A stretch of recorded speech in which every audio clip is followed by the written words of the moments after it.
Chapter 133. Although the voice was sharp, Chu Luiyue was very familiar with it. Gu Mingfeng's eyebrows twitched slightly, but he did not say anything. This voice. Why does it sound so familiar? Mu Hongyu wanted to look back, but Chu Luiyue pulled her back. Let's go. Otherwise, we'll be the ones crying for help. Mu Hongyu was shocked and hurriedly followed him. The few of them quickly retreated back the way they came, but the screams did not stop. They were even getting closer. Help! The screams were accompanied by messy footsteps. It was obvious that someone was running for their life. Gu Mingzhu wanted to hunt a satisfactory fiend in Wan's Spirit Mountain this time. Her family had suggested that they help her choose one, but she was arrogant and refused to let others help her. She wanted to hunt by herself. Thus, she had been looking forward to this fiend tide for a long time. However, she did not expect to be in danger after just one day in Wan's Spirit Mountain. She ran forward in a panic. Her heart was beating so violently that it almost jumped out of her mouth. Actually, she had used up all her energy, but she did not dare to stop. She could only keep running forward. She did not even dare to look back. In a blur, she seemed to see a few figures in the distance. Although she could not see their faces clearly, they were wearing Tianlu Academy's uniform. She was elated and quickly called for help. However, those people did not come over. After hearing her call for help, they started to retreat. Gu Mingzhu became anxious and used the last of her energy to chase after them. Help! I'm also a student of Tianlu Academy. You guys help me.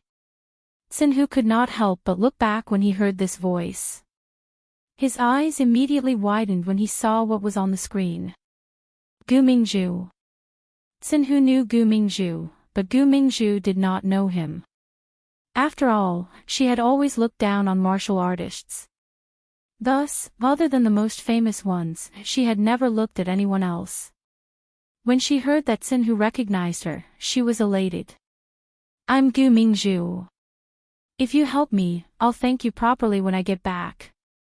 Chu Luiyue suddenly stopped and looked in front of her with a serious expression. Mu Hongyu and the others sensed that something was wrong and stopped as well. Only then did Gu Mingzhu look at them carefully. Other than Xinhu, the other three had their backs facing her. However, this back view was very familiar. She stared at him for a while, then frowned and asked suspiciously, Gu Mingfeng? Gu Mingfeng turned his head and looked at her expressionlessly. Gu Mingzhu showed a look of disgust. It really is you. I'm really unlucky to have met you today. His tone and expression didn't seem like he had seen a family at all. Instead, it seemed like he had seen something dirty. Gu Mingfeng's eyes flashed with coldness. Lu Yu, is there a problem? Mu Hongyu asked in a low voice. Hearing this name, Gu Mingzhu's eyes widened in shock. Wait a minute. No wonder she felt that it was familiar. This back, wasn't it Chu Luiyue? Her expression became even more unsightly. It's disgusting enough to meet Gu Mingfeng, but I didn't expect there to be another one. Xinhu scolded loudly, watch your words. Gu Mingzhu was startled by his thunderous roar, but she felt even more disgusted. Martial artists were so vulgar. Birds of a feather flocked together. Each of these people was more annoying than the last. Chu Luiyue turned around and looked at Gu Mingzhu coldly. We're the unlucky ones to have met you. Gu Mingzhu shuddered under her gaze. What do you mean by that? You clearly heard my call for help, but you pretended not to hear it. You're the ones who, I heard it. Chu Luiyue interrupted her and spoke bluntly. I just don't want to help you. Do you have a problem with that? Gu Mingzhu was so angry that her face turned pale. You. Chu Luiyue. Even if you don't like me, we're still from the same school. How can you leave me in the lurch? You're too selfish. Chu Luyue sneered. We don't have any relationship with you. Why should we help you? You're too thick-skinned. You, on the other hand, brought us a lot of trouble. I'll remember this. Gu Mingzhu immediately felt guilty. You, what nonsense are you talking about? What trouble did I bring you? I just. She stuttered for a long time, but she couldn't say anything. Mu Hongyu and the others also felt uneasy when they saw her like this. Roar! A roar suddenly came from the forest. Even the ground seemed to tremble. Bang! Bang! Bang! It was as if something heavy had fallen to the ground. It was so heavy that it made people panic. The few of them turned their heads to look, only to see a huge figure approaching them from the forest in front of them. Wherever it passed, the thick trees were easily deduced. Finally, a huge brown bear the size of a small mountain appeared in front of them. Its entire body was brownish-red. Only its neck was golden, and it shone dazzlingly under the sunlight.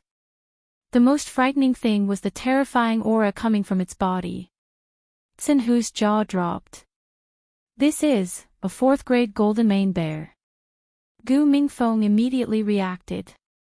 He looked at Gu Mingzhu and said coldly, Did you provoke it? Gu Mingzhu avoided his gaze and forced herself to say, I just thought that the golden mane bear was powerful and had a high level, so I wanted to give it a try, idiot. Mu Hongyu could not wait to give Gu Mingzhu 2 tight slaps. Who do you think you are? You even dared to provoke a golden mane bear. Where are the rest of your team? Gu Mingzhu's face instantly turned pale. This strange silence immediately made them understand what had happened. They're all dead. Xin Hu asked in shock. No. 2 of them got separated from me. I don't know where they went. Gu Mingzhu tried to explain herself, but her voice sounded even more guilty. That meant 2 of them were dead. Gu Mingzhu's team was made up of Xian masters. This kind of loss was tragic. So, after killing 2 Xian masters, you want to drag us down with you? Chu Liyue's voice was cold. Gu Mingzhu's lips moved, and she turned her head away. You guys came here on your own accord. I didn't force you guys to come. Anyway, we're all in the same boat now. None of us can escape. You guys can do whatever you want. Mu Hongyu was stunned by how shameless Gu Mingzhu was, but she was still clear-headed. She knew that this wasn't the time to argue with Gu Mingzhu. Lu Yu, this golden mane bear is 4th grade.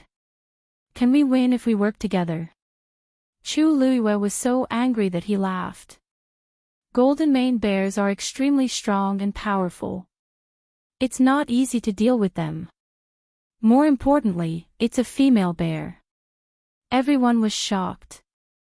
You mean? Chu Luyue stepped forward and stared at her. What did you do? Why is this female bear chasing after you like this? Gu Mingzhu had no choice but to speak in frustration. I just wanted to take the golden mane bear cub away while it was out looking for food.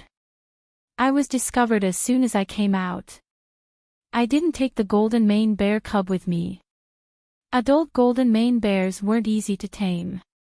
Newborn golden mane bears were the easiest to tame, so she took the risk.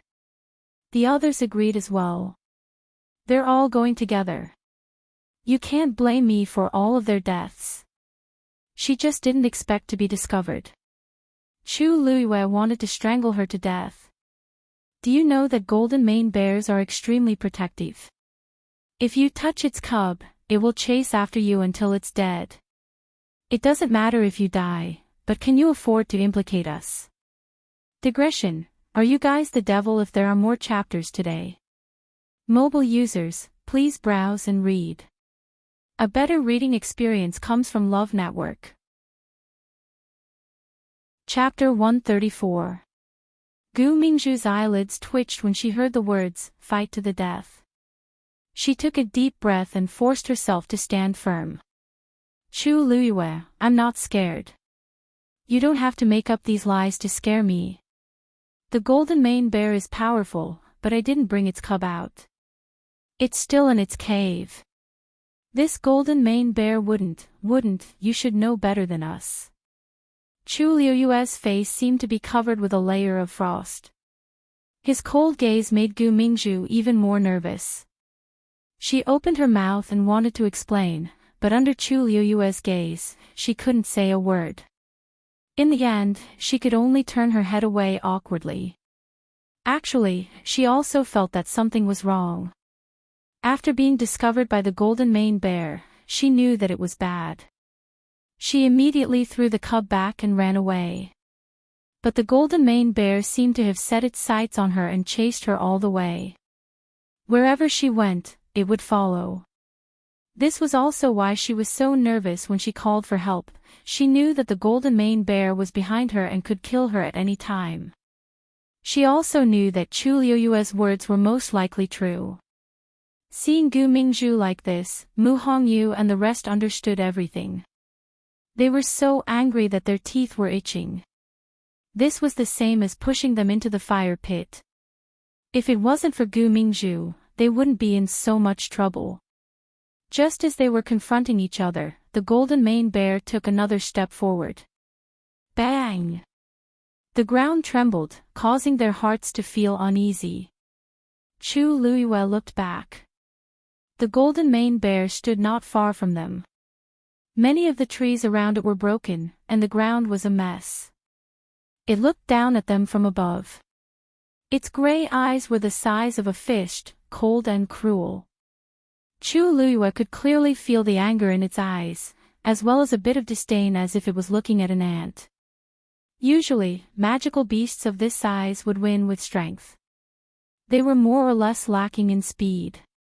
But the golden mane bear was an exception. With its ability, it would be easy for it to kill Gu Mingzhu. However, Gu Mingzhu had survived until now and had even run so far away. Without a doubt, it wanted to use this method to force Gu Mingzhu to the brink of collapse. Only when she had suffered enough pressure and pain would it be willing to make a move. They just didn't expect that they would be so unlucky to run into it. This time, the golden mane bear was going to take care of them as well. Luyu, how are we going to escape? Even Mu Hongyu, who had always been bold, realized the seriousness of the matter and asked nervously. You can't escape. An adult golden mane bear's combat power is almost comparable to a rank 5 warrior. Even if we join forces, we have no chance of winning. Besides, we're all injured now. Then what should we do? Are we going to die here today? Chu Luiyue held his breath. You guys hold it back first, I'll cast the Xian formation. As soon as he said this, everyone was shocked. Xian formation. Yes. Now that we are all injured, the power of the Xian formation is even greater. Mu Hongyu secretly heaved a sigh of relief. Gu Mingfeng suddenly thought of something. What level are you as a mystic cultivator now? Chu Luiyue paused. Level 2. As soon as he said this, the surroundings suddenly quieted down. Gu Mingzhu seemed to have heard the funniest joke in the world. She laughed mockingly and asked exaggeratedly, Level 2 mystic cultivator? Chu Luiyue, are you kidding me? You want to defeat the golden mane bear with this level? Are you dreaming? Chu Luiyue's expression was calm. She had only been reborn for about 2 months, so the amount of heaven and earth force she could control was limited. For now, she could only cast a level 2 Xian formation. Even Mu Hongyu and the rest looked disappointed. A level 2 mystic cultivator.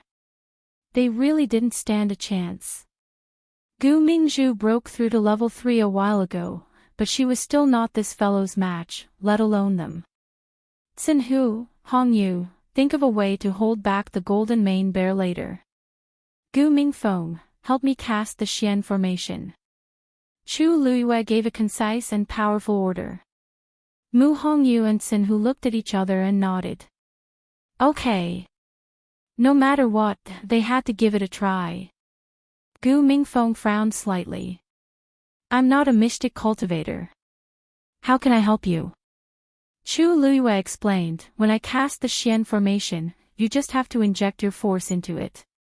Gu Mingfeng frowned even more. How can a mystic cultivator use other people's force to cast a Xian formation? If that was really the case, couldn't a mystic cultivator just have to find someone to help during a battle? If their force was incompatible, how could a Xian formation be cast? Not to mention this golden mane bear. Chu Luiyue shook her head. I will solve this problem. As long as you help me with all your strength. Gu Mingfeng saw that she was calm and seemed to have a card up her sleeve. He hesitated for a moment before finally agreeing. I still owe you a favor, so I will definitely do my best. Chu Luiyue looked at him with a faint smile. I hope you can do as you say. Gu Mingfeng's heart skipped a beat. He didn't know why, but he felt that Chu Luiyue seemed to have noticed something. He opened his mouth to say something, but he saw that Chu Luiyue had already held her breath and raised her hands to set up the Xian formation. Mu Hongyu and Xinhu both went forward and blocked the golden mane bear. The golden mane bear lowered its eyes, which were full of mockery and contempt, as if it was mocking them for overestimating their abilities. Xinhu. I'll take the front and you back. Mu Hongyu shouted and jumped up. Okay.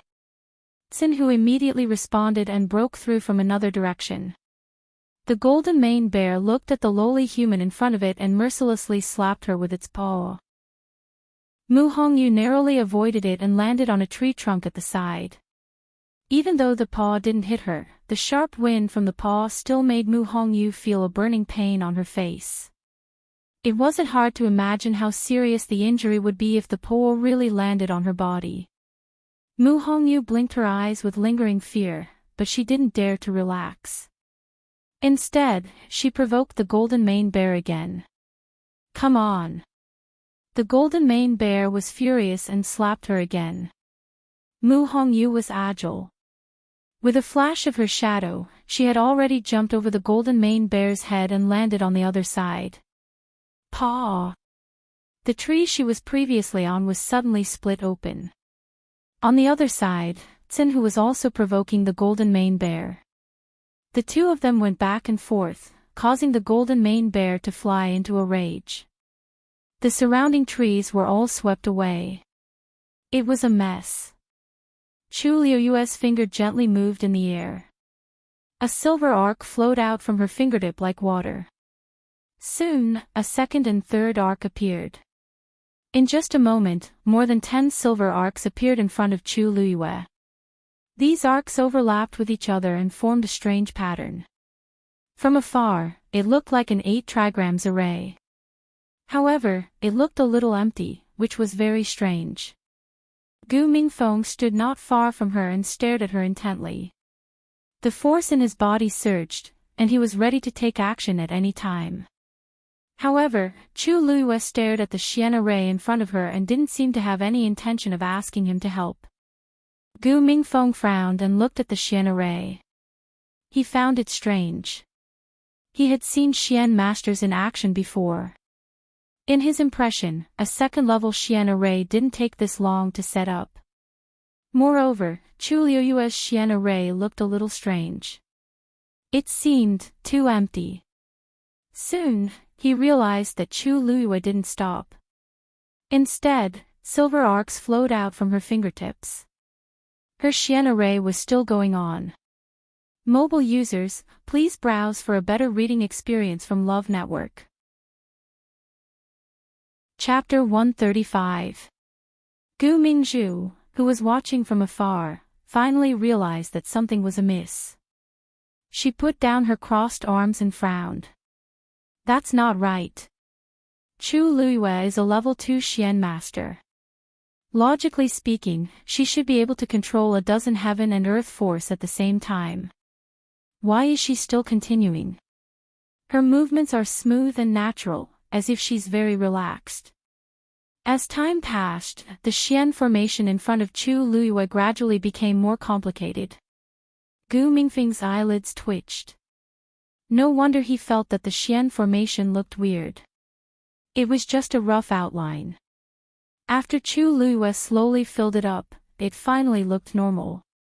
Even from a distance, Gu Mingfeng could already faintly feel the power contained in it. He was even more shocked. Didn't Chu Luiyue say that she's only a level 2 Xian master?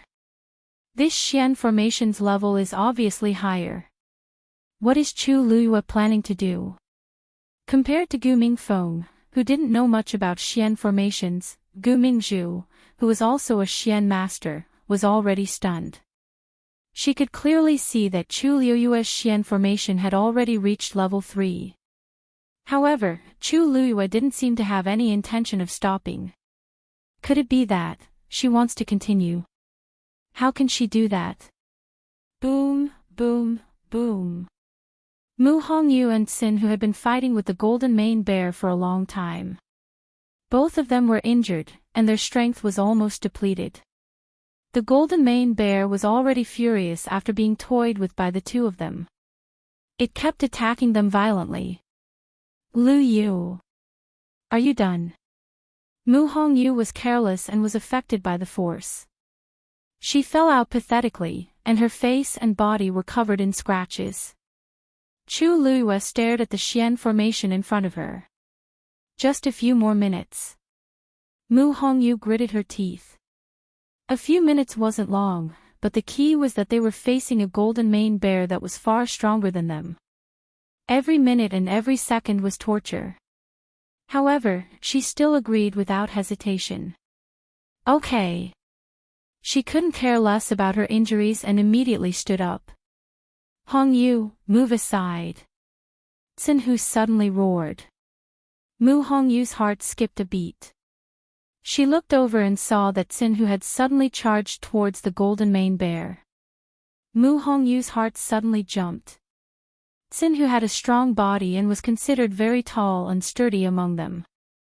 However, when he stood in front of the golden mane bear, he instantly looked much smaller. Did he want to die? Facing the attack head-on was extremely dangerous. The golden mane bear looked at Xin who was charging in front of it. Its eyes were burning with anger, and it suddenly opened its mouth to spit out a ball of red flames. Damn it! This guy still has tricks up his sleeve. Xin cursed inwardly as he lowered his body to avoid the fireball. However, the high temperature still made him feel a burning sensation on his face. But then, he pressed his palm against the ground and crawled toward the golden mane bear. An axe appeared in his hand and he swung it at the golden mane bear. Clang! The axe fell, but the golden mane bear was unharmed. Xin felt as if his axe had landed on an extremely hard metal rock. The impact caused the web between his thumb and forefinger to split open, and he could not feel half of his arm. He knew that this was not good. This guy's physical strength was stronger than he had imagined. However, this time, the golden mane bear was completely enraged. It roared angrily, and its powerful aura almost shattered Xin eardrums. Roar! At the same time, a large palm slapped towards his head. If he was hit, he would definitely die. Xin held his breath and ran half a circle around the golden mane bear's thigh. He ran behind it and avoided the attack with great difficulty. The golden mane bear's speed and strength were extremely strong. Only in close combat could Xin have the upper hand. However, this situation did not last for long. After failing to catch him twice, the golden mane bear gave up on him and turned to charge towards Chu Luiyue. It already felt a little uneasy and had to stop Chu Luiyue immediately. Xin panicked and went forward to hug the golden mane bear's thigh. The golden mane bear swung its leg and easily flung him away. He landed heavily on the ground. Pfft! After being hit repeatedly, Xin internal organs were almost shattered. The combination of new injuries and old injuries caused him to spit out a mouthful of blood. His breathing instantly weakened. However, just as he took a step forward, another person pounced on him. It was Mu Hongyu. At this moment, her strength was completely exhausted. She could only use the most clumsy and dangerous method like Xinhu. Lu Yu. Quick! She shouted anxiously. Her throat was already filled with the thick smell of blood. At this moment, the Xian formation in front of Chu Luiyue was finally completed.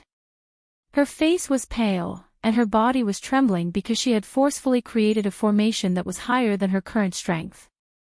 It was as if she would collapse at any moment, but her eyes were as resolute as before. Gu Mingfeng. Help! Just as Chu Luiyue spoke, Gu Mingfeng immediately took action. With a push of his palm, strong force flowed into the Xian formation. Buzz! In an instant, the Xian formation shone brightly.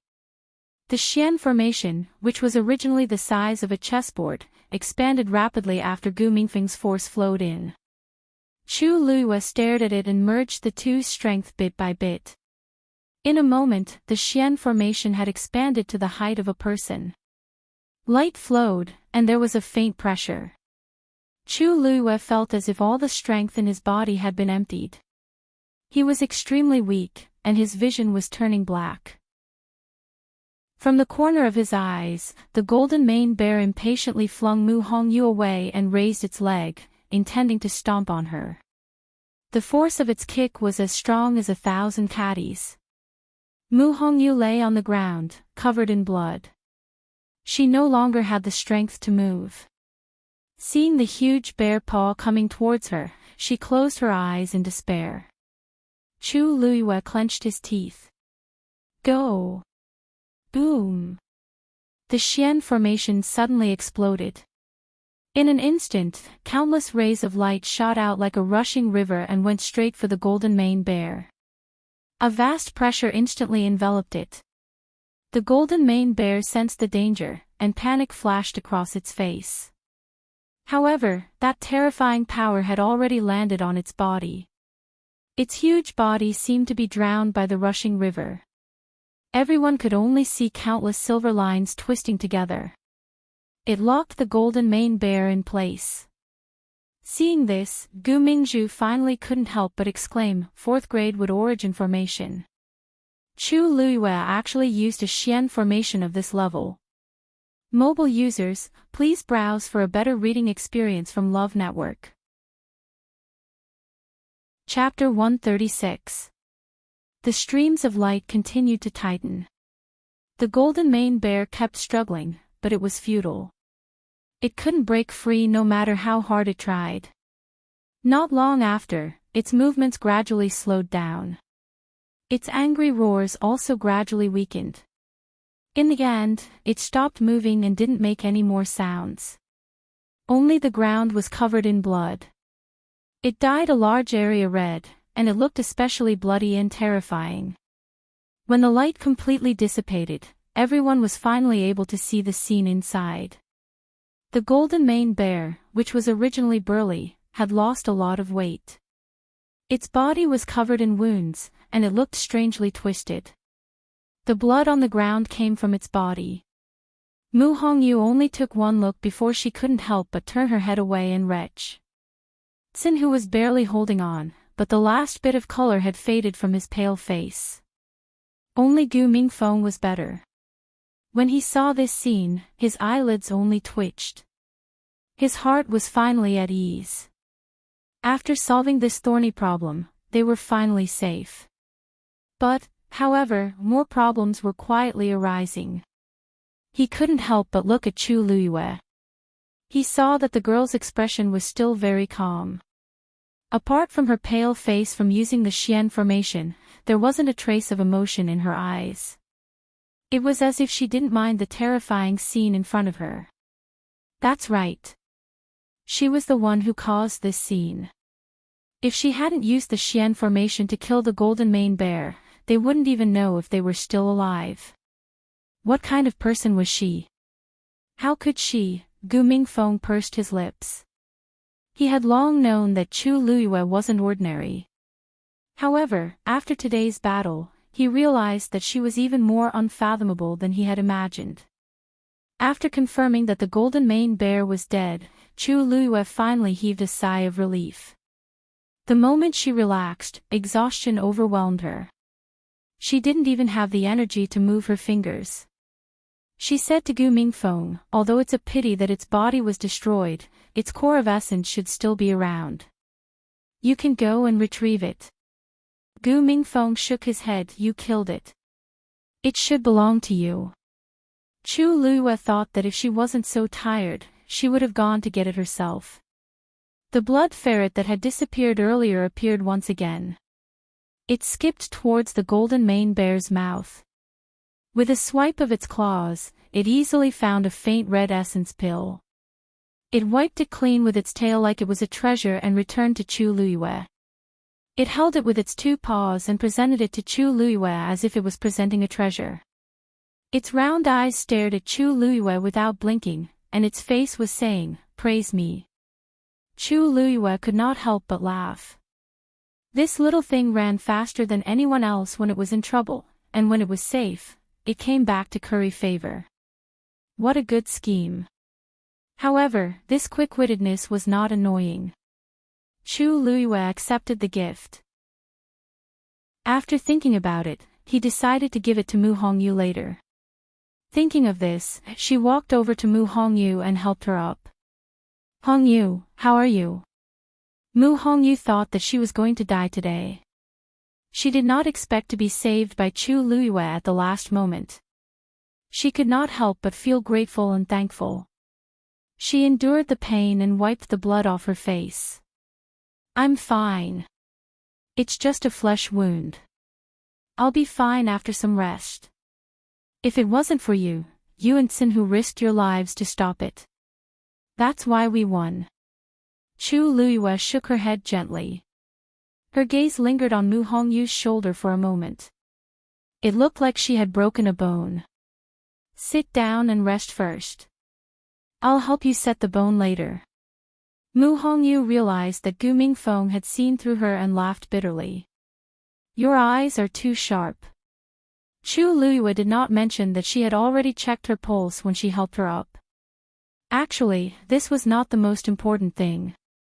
The most serious injury on Mu Hongyu's body was actually her internal injury. After Chu Luiyue settled her down, she went to check on Xinhu's condition. Xinhu was in a worse state than Mu Hongyu. He was already injured, and he had risked his life to fight. It was simply one disaster after another. His left forearm was fractured, and two of his ribs were broken. His condition was not optimistic.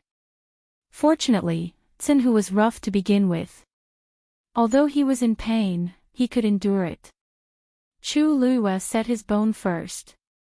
He was in so much pain that his forehead was covered in sweat, but he did not make a sound. When Chu Luiyue finished bandaging him, he even grinned from ear to ear. "Lu Yu, you're really good. Even a fourth-grade fiend is no match for you. Your Xian formation is definitely not a second-grade one, right? You previously said that you were a second-grade mystic cultivator. If I didn't see it with my own eyes, I would have been fooled by you." Chu Luiyue smiled. "I'm indeed a second-grade mystic cultivator.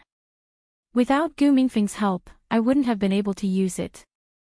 Xinhu felt that something was amiss, but he could not put his finger on it. He could only say, "In any case, you're very impressive. I think you're much more impressive than those haughty mystic cultivators in the academy." In the past, the entire imperial city called her a good-for-nothing. Little did they know that she was the true top-notch genius. Upon hearing this, Chu Luiyue paused and looked behind him. He had actually forgotten that there was someone else here. Gu Mingzhu. Sensing Chu Luiyue looking at her, Gu Mingzhu shuddered and felt a trace of fear in her heart. The scene just now was truly too frightening. Her stomach churned for a long time before she finally calmed down. However, the raging waves in her heart could not be calmed down for a long time. Chu Luiyue could actually use a fourth-grade mystic formation. Didn't they say that she had just started cultivating not long ago? Didn't they say that she was only a second-grade mystic cultivator? Then how could she explain everything just now? What do you want to do? Gu Mingzhu asked in a trembling voice. Nothing. I just want to settle the score with you now that the matter has been resolved. As Chu Luiyue spoke, he looked at Gu Mingfeng with a grin. Gu Mingfeng, do you mind helping me keep an eye on her? Gu Mingzhu raised her brows and shrieked. How dare you? Gu Mingfeng nodded without a word and walked toward Gu Mingzhu. He took out a rope and tied her up tightly. Although Gu Mingzhu was a third-grade mystic cultivator, the continuous escape had already exhausted her strength. Right now, she was no match for a martial artist like Gu Mingfeng. She was so angry that her face flushed red, and she kept cursing. Gu Mingfeng. You're crazy. Who are you to dare lay a hand on me? Do you believe that I'll go back and tell the patriarch to punish you? Gu Mingfeng was expressionless as he pretended not to hear anything and tied her hands behind her back as well. Ungrateful B****. Youth, slap. A resounding slap interrupted Gu Mingzhu's insults. Her face was tilted to the side, and her left cheek quickly swelled up. Gu Mingfeng stared at her with a cold gaze. I never said that I don't hit women. Also, if you want to go back and complain, you'll have to see if you have the life to do so. Gu Mingzhu looked at him and realized that the young man from a lowly background who was always taciturn and allowed her to bully him had unknowingly grown up and become extremely dangerous. Chu Luiyue walked to Mu Hongyu's side, pressed down on her shoulders, and carefully helped her set her bones. She didn't even raise her head as she lightly said, he didn't even raise his head and said, it won't be too late to let her die after she collects all the debt she owes us. Chapter 137. Chu Luiyue's words made Gu Mingzhu feel uneasy. She put on a fierce front. Chu Luiyue, what are you trying to do? Let me tell you, I'm the second daughter of the Gu family. If you really do anything to me, the Gu family won't let you off. Chu Luiyue couldn't be bothered with her. Make her shut up. Gu Mingfeng looked around and tore off a section of Gu Mingzhu's sleeve. He rolled it into a ball and stuffed it into her mouth. Half of Gu Mingzhu's arm was exposed. She instantly felt humiliated and angry. She whimpered a few times but couldn't say anything. Gu Mingfeng suddenly glanced at her. Gu Mingzhu immediately remembered the slap he gave her and instinctively stopped. She didn't dare to make a fuss anymore. This Gu Mingfeng looked especially gloomy and fierce today. She even felt that if she angered him, he would really kill her. Gu Mingzhu still cherished her life. After the fear grew in her heart, she obediently shut her mouth. Chu Luiyue ground the golden mane bear's pill of essence into powder and mixed it with 2 herbs that he carried with him. He then gave it to Mu Hongyu. When Sinhu saw this, he couldn't help but ask, Luyu, why is Hongyu and I treated differently? I swallowed the pill of essence directly, but you were so meticulous with Hongyu. You can't treat me like this just because I'm an uncouth man. Mu Hongyu felt that she had recovered a lot and was in a good mood. She couldn't help but raise her chin proudly. Sinhu, do you still know that you're a man? Why are you so jealous? Of course, Luyu treats me the best. All of you have to be behind him. You're not as likable as me. Her words made everyone laugh. Chu Luiyue said, the livid horse is a third-grade fiend. It's fine to consume the pill of essence directly. However, the golden mane bear is different.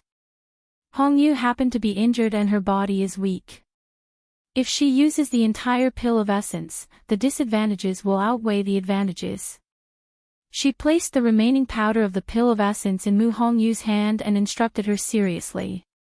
Divide the remaining powder into 2 doses. Use it once every 8 hours. Your injuries will be healed greatly. Really? That's great. Mu Hongyu happily put away the things. Thinking of what had happened today, she felt very emotional. I really didn't expect that I could use the powder ground from the golden mane bear's core of origin to heal my injuries. Furthermore, I was the one who helped you hunt it. Lu Yu had said that the four of them had contributed greatly as well. This victory belonged to the four of them. Even though he was injured, he would still be proud of such a battle result. In the past, news of Rong Jin hunting a fourth-grade fiend had spread for a long time. Compared to the one he hunted, their fiend was only stronger. Even in the entire academy, they could definitely be considered as the most outstanding batch. Sigh, it's a pity that the golden mane bear died. Otherwise, it would have been great to hunt it. Sinhu smacked his lips. That's a rank 4 magical beast. Chu Liuyue's lips curved up. That golden mane bear is a female bear that has been offended.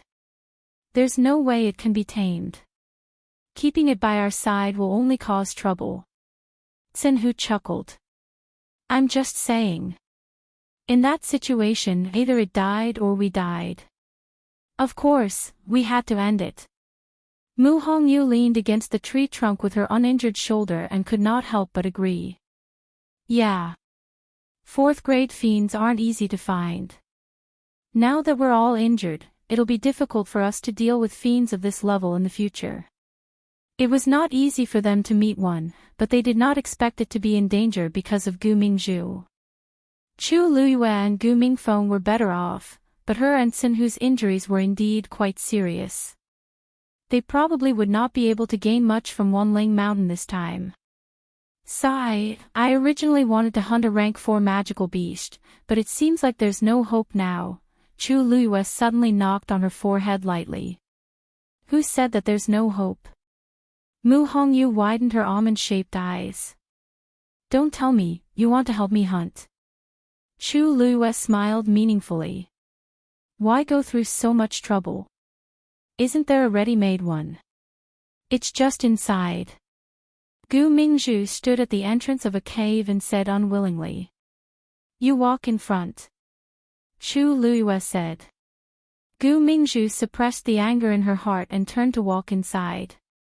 Chu Luyue and the others followed closely behind. Gu Mingzhu was tightly tied up, so they were not worried that she would do anything or suddenly escape. The cave did not look big, but it was very spacious inside. They walked for a while before reaching the innermost part. Chu Luyue saw a den at first glance. That's where the golden mane bear cub is.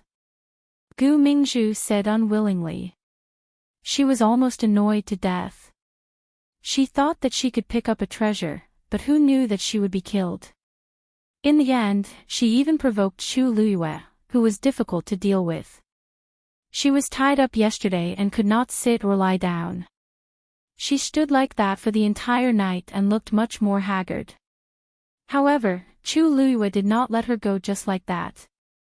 Instead, he asked her to tell him where she found the golden mane bear cub. She had no choice but to bring them here. As if it heard the movement, there was a sound in the den, as if something was moving. Then, a round head poked out. It's really a golden mane bear cub. Mu Hongyu exclaimed softly.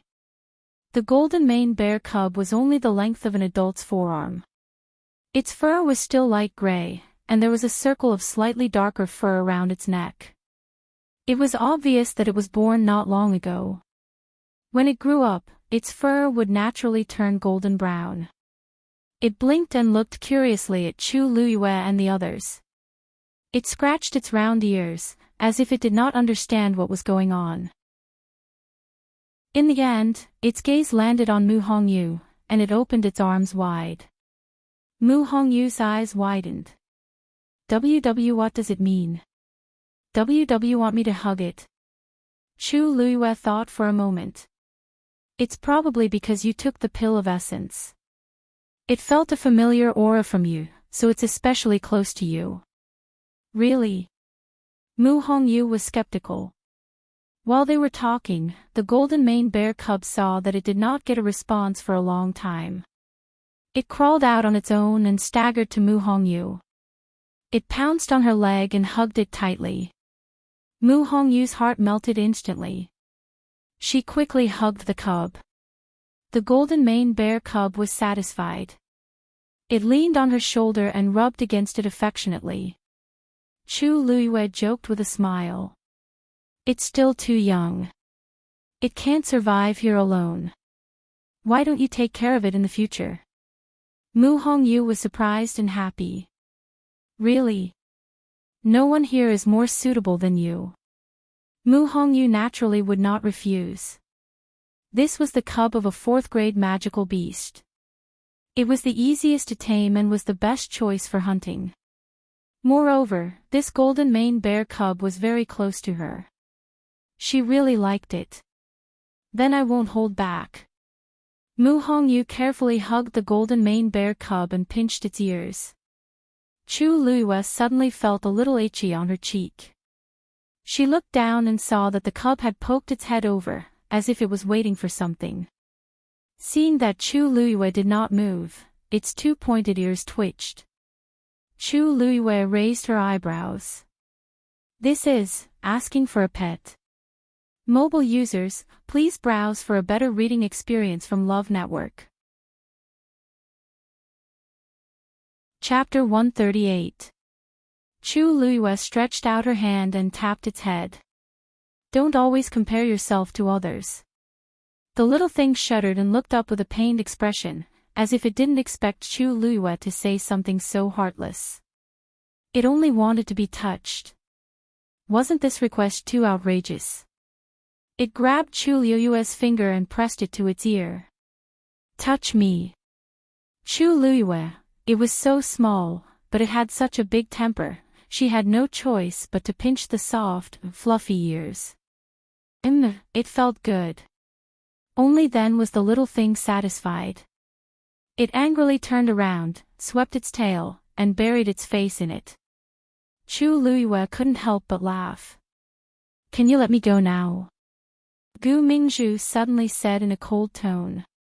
She was obviously full of resentment for what she had experienced in the past day and night.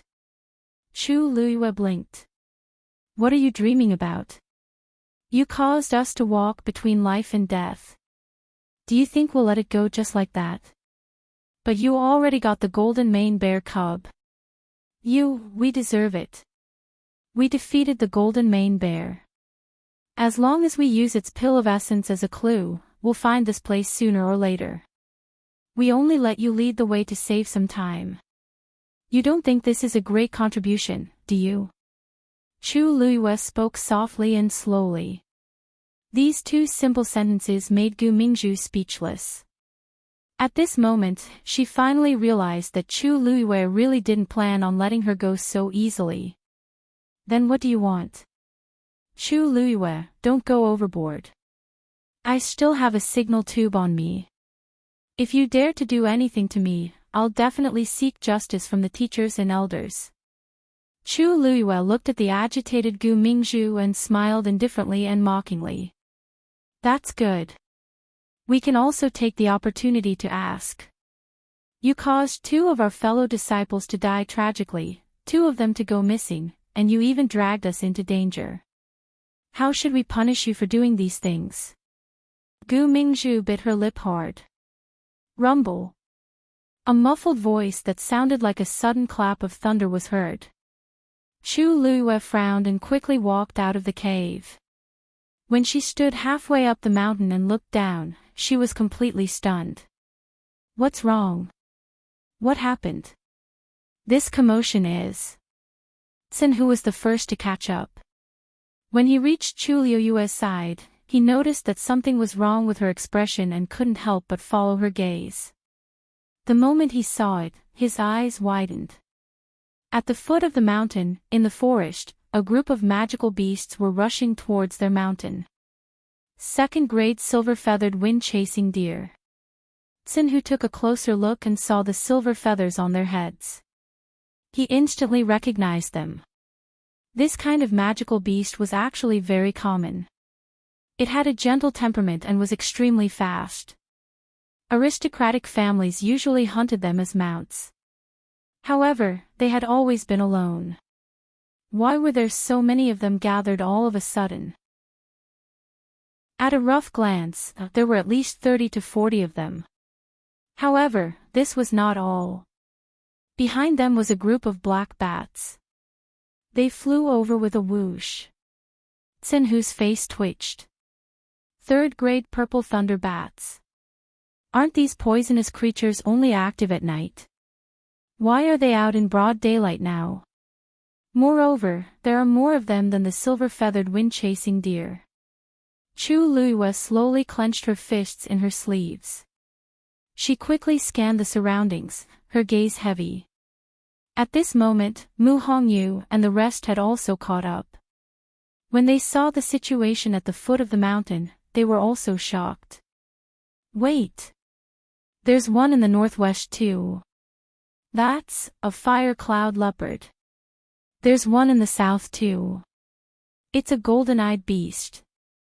The few of them looked at each other. Mu Hongyu couldn't help but ask. Could it be, this is the magical beast tide? Otherwise, there was no way to explain the sudden appearance of so many magical beasts. Moreover, they were moving in unison. But shouldn't they be moving towards the center of Wanling Mountain? We're still in the periphery. Why are they moving towards us? Tsinhu was puzzled. Chu Luiyue slowly clenched her fists in her sleeves. We're surrounded. At the same time, the others in Wanling Mountain also sensed that something was amiss. Somewhere, Si Ting and the rest were surrounded by third-grade red flaming tigers. The battle was in a stalemate, and both sides were injured. Si Yang wiped the blood off his face and gritted his teeth. Big brother, these red flaming tigers seem to be at odds with us. What should we do? They were unlucky to have met a lone red flaming tiger, so they helped a teammate hunt it. Who knew that the red flaming tigers would follow their auras and fight with them? After such a tough battle, they were almost exhausted. However, these red flaming tigers seemed to want to fight to the death with them. They had never heard of the magical beasts in Wanling Mountain being so difficult to deal with. Si Ting frowned. Zhou Yun and the other two are severely injured. We have to send them back immediately. Si Yang smiled bitterly. I've already pulled the signal tube, but teacher hasn't arrived yet. Big brother, the situation this time doesn't seem right. Si Ting pursed his thin lips. In fact, they all had this premonition. These magical beasts seemed to have been provoked by something, and their attacks were extremely strong. They had also met other teams earlier, and the situation was tragic. Many of them had already left with serious injuries. Teacher hadn't arrived yet, and he was probably delayed on the way. Roar! A red flaming tiger suddenly roared. Si Yang and the rest stared at them even more nervously, afraid that they would charge forward together. However, what surprised them was that the red flaming tiger suddenly turned around and ran into the forest. The other red flaming tigers followed closely behind. In the blink of an eye, they all disappeared. What's going on? Si Yang was stunned. Could it be that the magical beast tide has appeared? According to teacher, the magical beasts in Wanling Mountain would all rush toward one place at a time. Si Ting's heart was in his mouth. No. They're not going to the center of the mountain. More and more magical beasts gathered at the foot of the mountain. The few people standing on the mountain fell into a strange silence. They had already sensed that extreme danger was approaching. How can this be? Why are they coming for us? The golden maned bear cub in Mu Hongyu's arms suddenly became restless and struggled uneasily. She hugged and coaxed it for a while before finally calming it down. Chu Luiyue didn't say anything. These magical beasts weren't coming for them. They were coming for her. Digression: I planted a little devil and reaped a bunch of big devils. Mobile users, please browse and read. A better reading experience comes from Love Network. Chapter 139. Chu Luiyue could not understand why. She had never been to Wanling Mountain and had never hunted any fiends to provoke them. However, no matter if it was the livid horse at the beginning or the red wolf pack later on, she could clearly feel that these magical beasts were indeed coming for her. Luyu, what should we do now? Even someone as bold as Mu Hongyu felt uneasy when she saw this. Chu Luiyue pondered for a moment. Teacher Dongfang once said that the fiends in Wanling Mountain rarely leave the forest. If we go out, we might be able to shake them off. Mu Hongyu nodded in realization. Yes, yes. Let's leave this place quickly. They could deal with 1 or 2 fiends or even a group of them. However, the number of fiends heading here was uncountable. If they were to face them head-on, they would definitely die. Even if the elders and teachers came, they might not be their match. Gu Mingfeng suddenly spoke up, his expression tense. It might be a little difficult to leave now. They looked down the mountain again and saw that the golden-eyed demon beasts had stopped at the foot of the mountain. They were lined up neatly like an army and looked up. Countless pairs of cold and cruel eyes were like sharp blades that scraped across their bodies. That was pure murderous intent. They have blocked the way over there. Tsinhu said softly. Gu Mingfeng shook his head. No, all of our paths have been sealed. Almost at the same time that the golden-eyed demon beast rushed over, other magical beasts also arrived from other directions, blocking their way down the mountain. At a glance, it was a vast expanse of darkness. The air was filled with a strong murderous intent. Everyone fell into silence. Anyone could tell that they were in a desperate situation. With such a great disparity in strength, the outcome was obvious. Mu Hongyu's face was pale. Are we really going to die here today? She looked at Chu Luiyue almost instinctively and saw that she was also frowning. Mu Hongyu suddenly mocked herself in her heart. She was really confused. In this situation, even if Chu Luiyue had 3 heads and 6 arms, he would still be helpless. None of them spoke. The atmosphere seemed to have been frozen, cold and heavy. Go back. Chu Luiyue suddenly said. Everyone was taken aback. Back to where? We're surrounded now, there's no way we can break through and leave, back to the cave. Chu Luiyue said as he turned around and walked towards the cave. The first to react was actually Gu Mingzhu. She took a step back and screamed, I'm not going back. Chu Luiyue frowned and turned to look at her. Gu Mingzhu was probably shocked by the scene at the foot of the mountain. She was already a little hysterical. Chu Luiyue, don't drag me down if you want to die. The entire mountain had been surrounded. Going back to the cave was a dead end. I won't go back with you. Chu Luiyue looked at her as if she was crazy. At this moment, she was not in the mood to care about her. Moreover, she did not intend to bring Gu Mingzhu along as a burden. Up to you. With that said, he looked at Mu Hongyu and the others and raised his chin. Hurry up. Time waits for no one. Hearing Chu Luiyue's words, Mu Hongyu and the others immediately followed. Even though he didn't know what Chu Luiyue was up to, her expression and tone always had the power to make people feel at ease. Moreover, after going through so many things, they had long regarded Chu Luiyue as their backbone. At this moment, whatever she said to do, they would naturally do as she said. Their figures quickly disappeared from the cave. Only Gu Mingzhu was left halfway up the mountain. She only came back to her senses when they were completely out of sight. She was in disbelief. Chu Luiyue and the others actually let her go so easily. Roar!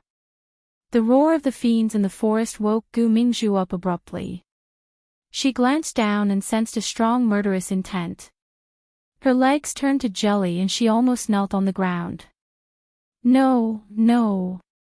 She couldn't die here. She had to leave this place alive. Fortunately, she still had a trump card. They walked into the cave again. Sinhu followed behind Chu Luyue and could not help but look back. He was somewhat indignant. Lu Yu, we haven't settled the score with her yet. Are you going to let her go just like that? That's letting her off too easily. Chu Luyue said indifferently. Since she wants to die, why should we stop her? Sinhu's eyes lit up. You mean, there are so many people outside. It's almost impossible for her to escape. She'll just be courting death. She could clearly see through Gu Mingzhu's thoughts. Instead of wasting energy to deal with her, it was better to let her jump into a fire pit. Forget it, let's not care about her. Lu Yu, let's think about what we should do first, shall we? It's not a good idea to keep hiding in this cave. Mu Hongyu hugged the golden mane bear cub, still looking worried. Who says we're going to sit here and wait for death? Chu Luyue asked softly. The three of them looked at each other. Golden mane bears are very powerful, but they hibernate every winter. Usually, to avoid being disturbed by other magical beasts, they won't hibernate in their usual dens. Instead, they'll choose a more secretive place. That place is usually connected to their dens, so it's convenient for them to move around. Chu Luyue explained patiently as they walked in. However, these words immediately made Mu Hongyu and the other two react. You're saying that we can go from here to where the golden mane bear hibernates and escape without a trace? As they spoke, they had already reached the den where the golden mane bear cub was. Sinhu rushed over excitedly, but after looking around, he did not find anything out of the ordinary. He could not help but feel disappointed. There's nothing here. Lu Yu, don't tell me there's no way to get to where the golden mane bear hibernates. After all, this entire mountain belongs to it. Wouldn't it be the same if it went outside? If it's so easy to find, this golden mane bear wouldn't have survived until now. As Chu Luyue spoke, he motioned for Mu Hongyu to put the golden mane bear cub down. The golden mane bear cub suddenly left the warm embrace and was confused for a moment. It could not help but blink and wanted to crawl towards Mu Hongyu again. Chu Luyue made Mu Hongyu move away while he went forward and tapped its head lightly. Its round body immediately flipped over. The golden mane bear cub did not admit defeat and continued to move forward. Chu Luyue stopped it again. After a few times, it finally stopped and glared at Chu Luyue pitifully before turning to leave. It wobbled to a certain place and finally laid down against the mountain wall. Chu Luyue's eyes lit up. He quickly walked forward and squatted down to take a closer look. Indeed, the color of the mountain wall was different from the other places. It's here. She pressed one hand on the wall and pushed with force. Creak, a hole suddenly appeared on the mountain wall. Mobile users, please browse for a better reading experience from Love Network. Chapter 140. Did you find it? Seeing the sudden appearance of the cave, they were overjoyed. Chu Luyue looked inside. It was dark inside, and she could barely see anything. Use this. A hand suddenly reached out, and in that hand was a grape-sized luminous pearl that emitted a bright light. Chu Luyue took the pearl and nodded at Gu Mingfeng. Thank you. It's my pleasure. With the help of the luminous pearl, Chu Luyue could finally see the situation inside the cave. The path in the cave leads downwards. There are stairs. Everyone, be careful. With that, she took the lead and walked down. Mu Hongyu hugged the golden mane bear cub again and quickly followed. When she passed by Gu Mingfeng, she smiled. Gu Mingfeng, you have quite a lot of things on you. This luminous pearl is worth a lot. Gu Mingfeng's status in the Gu family was very low. Usually, when he was in school, he was more frugal with his food and clothing. Thus, Mu Hongyu and Sinhu were very shocked when he suddenly took out the luminous pearl. Gu Mingfeng lowered his eyes and didn't say anything. He followed. Mu Hongyu was stunned and looked at Xinhu. Did she say something wrong? But she didn't say anything. Chu Liuyue's heart skipped a beat. Gu Mingfeng obviously didn't want to talk about this. But she didn't ask in detail and just continued walking. This was a long and narrow tunnel. As they walked, although they could only see the situation around them, they could still feel that this path was very winding. Chu Liyue silently calculated in her heart. She guessed that they should have walked down some distance, but she didn't know if they had reached the foot of the mountain. And the direction was not clear. But she couldn't care about that now. It would be best if they could use this path to avoid the attacks of the magical beasts. Oh my god, this golden mane bear is too powerful. Just this path in the mountain must have taken a lot of effort, right? Xinhu sighed as they walked. To ordinary people, this is naturally a huge project. But the golden mane bear's body is very strong. This is not difficult for it. Xinhu was speechless. The golden mane bear is so strong, but it was still defeated by you. If you ask me, Lu Yu, you're the scariest one. Chu Liyue couldn't help but laugh. She had said a few times that they were able to defeat the golden mane bear because of their combined strength, but Xinhu seemed to think that she was hiding something and admired her a lot. With such a straightforward personality, it was hard for him to change his mind once he decided on something. Thus, Chu Liyue decided not to explain further and just let him be. They didn't see the end of it. Xinhu was a little. When is this going to end? Before she could finish speaking, the golden mane bear cub in Mu Hongyu's arms suddenly moved.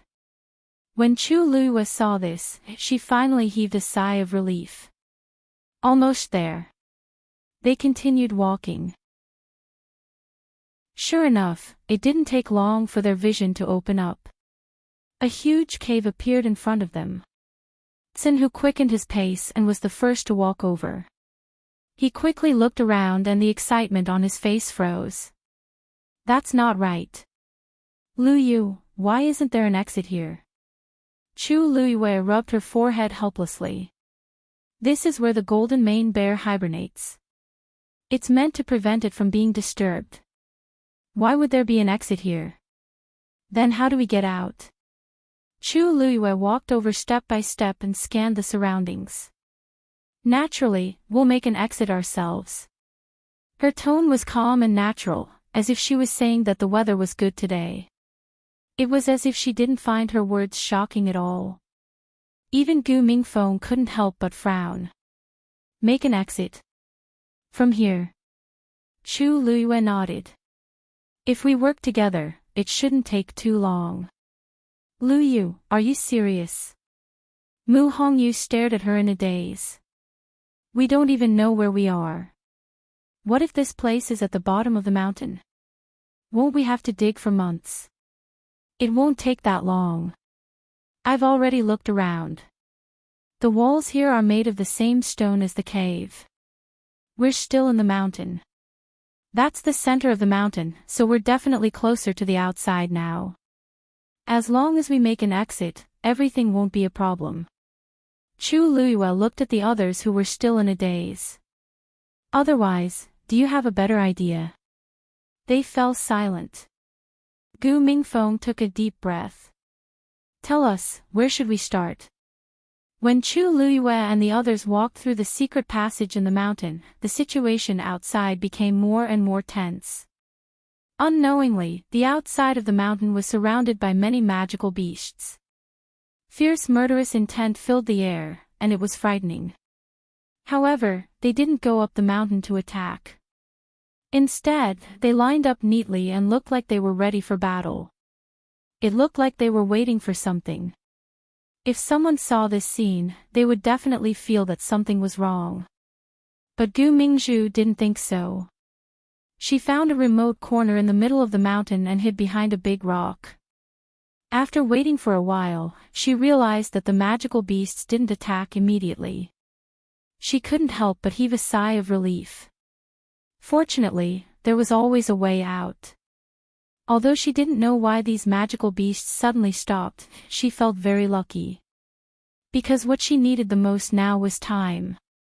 She touched her waist with one hand, looking anxious and excited. As long as no one disturbed her, she could escape safely. Suddenly, the smile on her face froze, and she looked at her belt in disbelief. That's not right. That thing was clearly here. Why is it gone now? Somewhere in Wanling Mountain. Wen Yan was rushing when he suddenly heard footsteps. His heart suddenly jumped. Looking over, he finally saw that the person who had come was Bai Qin. Behind him was Si Ting and the others. They were in a hurry and seemed to be rushing to do something. Wen Yan went forward. Bai Qin, where are you going? Are Si Ting and the rest injured too? Bai Qin saw that it was Wen Yan and quickly took a few steps forward with a serious expression. Wen Yan, do you feel that something is wrong? Wen Yan was stunned. You mean, the magical beasts in Wanling Mountain are more aggressive than before? Bai Qin nodded and then shook his head. Not entirely. There were signs of this yesterday. A few elders and teachers already knew about it and sent many seriously injured students out. But now, there is something more serious. Oh. What is it? Wen Yan asked curiously. Bai Qin took a deep breath and briefly told him about what Si Ting and the others had encountered earlier. In fact, it's not just them. Many people encountered the same situation. If I'm not wrong, the magical beasts in Wanling Mountain seem to have received some kind of command at that moment. Or rather, an order. That's why they were so consistent. The most important thing is that in the past, all the magical beasts went into the mountain range. But this time, Wen Yan's heart jumped. I'm afraid the one who can control these magical beasts is, boom. An earth-shattering explosion suddenly sounded. The few of them looked up and saw a mountain peak in the distance suddenly collapse. A huge magical beast spread its wings and soared into the sky. Boundless pressure covered the sky and covered the earth. That's a high-level magical beast. Mobile users, please browse and read. A better reading experience comes from the Love Network. Chapter 141. It was a large, blood-red python. The scales on its body shone with a cold, iron-blooded glow under the sunlight. The black bone wings on its back almost covered the entire sky. His powerful and terrifying aura made it hard for people to breathe. Seeing this scene, everyone was stunned. Bai Qin widened his eyes, almost thinking that he had seen wrongly. That's a 7th-grade black flying python. Si Ting and the rest were shocked. A 7th-grade advanced fiend. That powerful existence that only existed in legends. Quick! Retreat! Wen Yan's lips turned pale. He immediately reacted and shouted. Inform everyone in the academy to retreat from Wanling Mountain. Roar! The moment the black flying python appeared, all the fiends in Wanling Mountain roared in unison. The sound was earth-shattering. That was their way of expressing their submission. The black flying python flapped its wings, and its body flashed. It quickly headed toward the mountain where Chu Luyue and the rest were. All the fiends welcomed it respectfully. The fiends had a strict hierarchy. As a 7th-grade black flying python, it naturally had the highest status here. In fact, this was indeed its territory.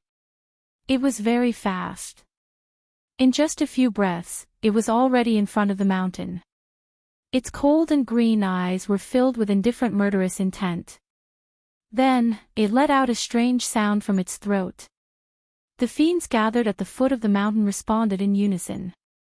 Then, they rushed toward the mountain. Why did it disappear? The family head had specially given it to her in the past because he was worried that she would encounter danger.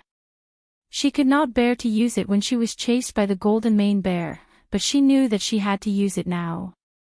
But, why couldn't she find it? Gu Mingzhu searched her body again, but she still could not find it. She gradually panicked. If she did not have that thing, how could she leave this place safely? She could not help but look up at the fiend in midair. Although she could not recognize what it was, she was sure that it was an extremely dangerous high-level fiend. And now, it seemed to be planning to attack. What should she do? Gu Mingzhu was so anxious that her heart was beating wildly. Her face was pale, and her limbs were cold. Rumble. Just as she was feeling worried, a loud sound was heard. She looked over in shock, only to see that the magical beasts at the foot of the mountain were suddenly charging towards the mountain peak. With so many magical beasts charging at her at the same time, it almost caused the rocks under her feet to tremble. She became more and more afraid and ran in a certain direction in a panic. Chu Luiyue and the others were just about to start looking for the exit when they felt a powerful fluctuation. A few pieces of gravel fell from the mountain wall. Mu Hongyu was shocked. What's wrong? What happened outside? It seems like someone is attacking. No. It should be those magical beasts. Xin who suddenly came back to his senses. Who else could it be other than them? Why are they attacking the mountain? Are they trying to force us out? Mu Hongyu frowned. Why are they targeting us? Chu Luiyue lowered his eyes slightly. Gu Mingfeng narrowed his eyes when he saw her expression. Do you want to continue? They all looked at Chu Luiyue. Under such circumstances, there didn't seem to be much point in continuing to stay here and break out of another exit. Perhaps they didn't have the time at all. With those magical beasts chasing them so crazily, they would only die if they stayed here. Chu Luiyue pondered for a moment and finally said, "Continue." "I'll go back." "What?" Mu Hongyu was shocked and pulled her back. "Are you crazy? Won't you be courting death if you go back now? The entire mountain has been surrounded. Even if we don't go out, we won't be able to escape. If I go back, I can still buy some time. Take advantage of this opportunity to continue forward and break out of another exit. It should be safer to go out from there." As Chu Luiyue spoke, she suddenly took something out of her sleeve. It was a palm-sized black crystal disc with some engravings on it. It looked very mysterious and had a faint suppressive aura. Shock flashed across Gu Mingfeng's eyes when he saw this. He immediately looked at Chu Luiyue. "This is Black Xian Formation Crystal." Mu Hongyu recognized what it was and exclaimed. "Why do you have this?" The so-called Black Xian Formation Crystal was a Xian formation engraved on a black crystal to seal the power of the Xian formation inside.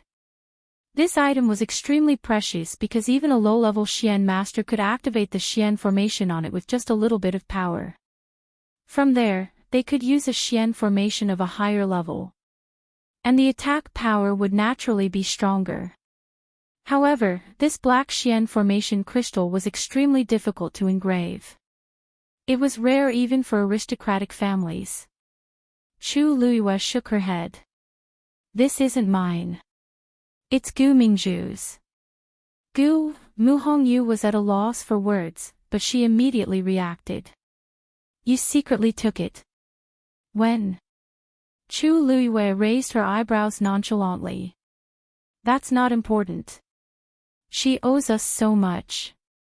Just take it as some interest for now." Xin who gave him a thumbs up in admiration. "I was wondering why you let her off so easily." She was still complaining that you let her off too easily. So you simply took drastic measures to deal with her. No wonder Gu Mingzhu didn't want to come with us. There are so many fiends at the foot of the mountain, but she dared to stay outside and plan to escape alone. So it's because she has this treasure as her trump card. There is a level 5 Xian formation engraved on it. It's extremely powerful and can help you a lot. After Chu Liyue finished speaking, she handed the black Xian formation crystal to Gu Mingfeng. I've already activated more than half of the Xian formation on it. You just need to inject a bit more power into it, and it will be completely activated. I'll leave Hongyu and Xinhu to you. Gu Mingfeng was stunned. He didn't expect Chu Liyue to say such a thing. Leave the two of them to me. Does she trust me? Chu Liyue seemed to have seen through Gu Mingfeng's doubts. Her lips curled up slightly, and her gaze was fixed. I'll see you outside the mountain. Gu Mingfeng didn't know what to feel. He had never been so valued and trusted by anyone before. Even though he had outstanding talent, he was still looked down upon and humiliated because of his lowly background. Everyone in the Gu family said that he was cold-blooded and was just an ingrate. They had the same blood flowing in their veins, but they also gave him the deepest pain. But Chu Liyue. They had only known each other for a few days, but she was actually willing to trust him so much. He looked into her eyes. There was no contempt, sarcasm, or mockery in those clear and bright eyes. There was only calmness and calmness. She was serious. Gu Mingfeng felt something surging in his heart. In the end, he reached out and took the black Xian formation crystal. Okay. Chu Liyue's eyes curved into crescents as she smiled. Since Gu Mingfeng said so, it meant that he was willing to give it his all. Mu Hongyu and Xinhu were injured. After she left, they could only rely on him. She returned the luminous pearl to Gu Mingfeng and didn't say anything else. She turned and left. Her figure quickly disappeared into the darkness. Mu Hongyu took a step forward, wanting to stop her. Gu Mingfeng walked in front of her. Since she said that she'll see you outside the mountain, she definitely won't go back on her words. Instead of worrying, why don't we act quickly and meet up with her? We don't have much time. The longer we delay, the more danger she will be in. Mu Hongyu bit her red lips. She was struggling in her heart. Finally, she nodded vigorously. Let's go. Mobile users, please browse and read. A better reading experience comes from Love Network. Chapter 142. Chu Liyue walked alone in the tunnel. The closer she got to the outside, the clearer she could feel the power of the attack. She could imagine what was going on outside. Rocks continued to fall from the mountain walls, smashing into her side. However, Chu Liyue did not stop. She walked out firmly. This trip was dangerous, but she had to go. Moreover, she also wanted to know why the demonic beasts in Wanling mountain range were so against her. She felt an itch on her neck. She looked down at the blood ferret on her shoulder. It's dangerous outside. You'd better not follow me. The little thing shook its head. No. It wanted to follow her. Chu Liyue chuckled and tapped its head. Aren't you very timid? You ran faster than anyone else when we were in danger. Why do you want to follow me now? I'm not kidding. You should know what's going on outside. There's really no need to follow me. The little thing seemed to be hurt by her words. It puffed up its cheeks angrily and glared at her. Then, it turned around and faced her with its butt. I said I'm not going, so I'm not going. It wasn't that kind of cowardly creature. Could it be that in her eyes, it was like this? I want to follow her. Chu Liyue did not know whether to laugh or cry. She felt warm inside. It's not impossible if you want to follow me out. However, if you encounter danger, just run for your life. Do you hear me? The little thing swung its tail and covered its ears. Chu Liyue took a deep breath and continued walking out. At the same time, on the other side of Wanling Mountain, Elder Sun and the rest were caught off guard by the sudden appearance of the black flying python in the sky. What's going on? Why would the black flying python appear there at this time? Elder Sun was shocked. The other teachers who came with him looked at each other. Elder Sun, you know there's a black flying python here. Elder Sun nodded with a serious expression. The entire Wanling Mountain is its territory. In fact, the so-called magical beast tide was also caused by it. The black-winged python's cultivation required it to devour a large amount of energy, and this included low-level magical beasts. Due to the pressure of a magic beast's level, those low-level magic beasts had no choice but to gather together and let it do as it pleased. 3 years ago, Marshal Uncle and I saw it here by chance. At that time, it was only at the peak of level 6. I didn't expect it to break through to level 7 in just 3 years. Everyone was shocked. Elder Sun frowned. The mountain in the middle of Wanling Mountain Range is the nest of the black flying python. It never left before.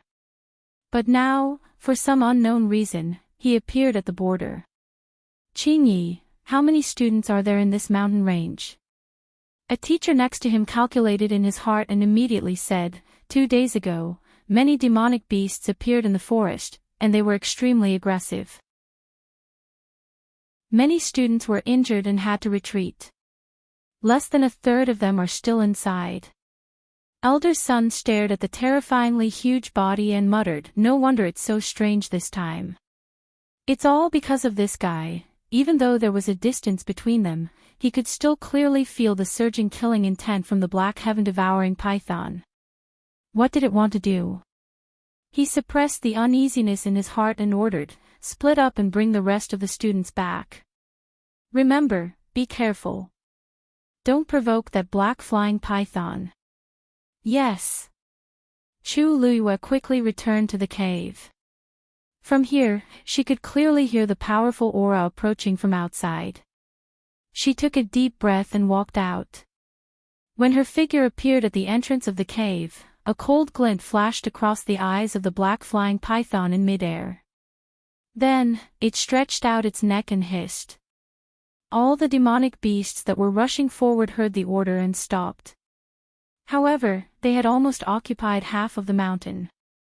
The golden-eyed demonic beast at the front had already jumped to the top of the mountain and was confronting Chu Luiyue. No, it should be said that Chu Luiyue was completely surrounded. Chu Luiyue followed the voice and looked at the sky. When she saw the huge body clearly, she was shocked. A level 7 black flying python. No wonder these demonic beasts were so obedient. It turned out that there was such an existence. A human and a beast looked at each other. Chu Luiyue could clearly see that the pair of vertical pupils were filled with biting cold murderous intent. It was indeed coming for her. It wanted to take her life. Chu Luiyue's heart sank. The sun was shining brightly at this moment, but her body was cold. A level 7 demonic beast. If it was her previous life, she would naturally not care. But now, how could she be a match for it? Not to mention that there were so many demonic beasts waiting for her. Chu Luiyue did not doubt that as long as the black flying python gave the order, these demonic beasts would immediately rush forward and tear her into pieces. In this atmosphere where the air seemed to be frozen, the black flying python moved and headed towards Chu Luiyue.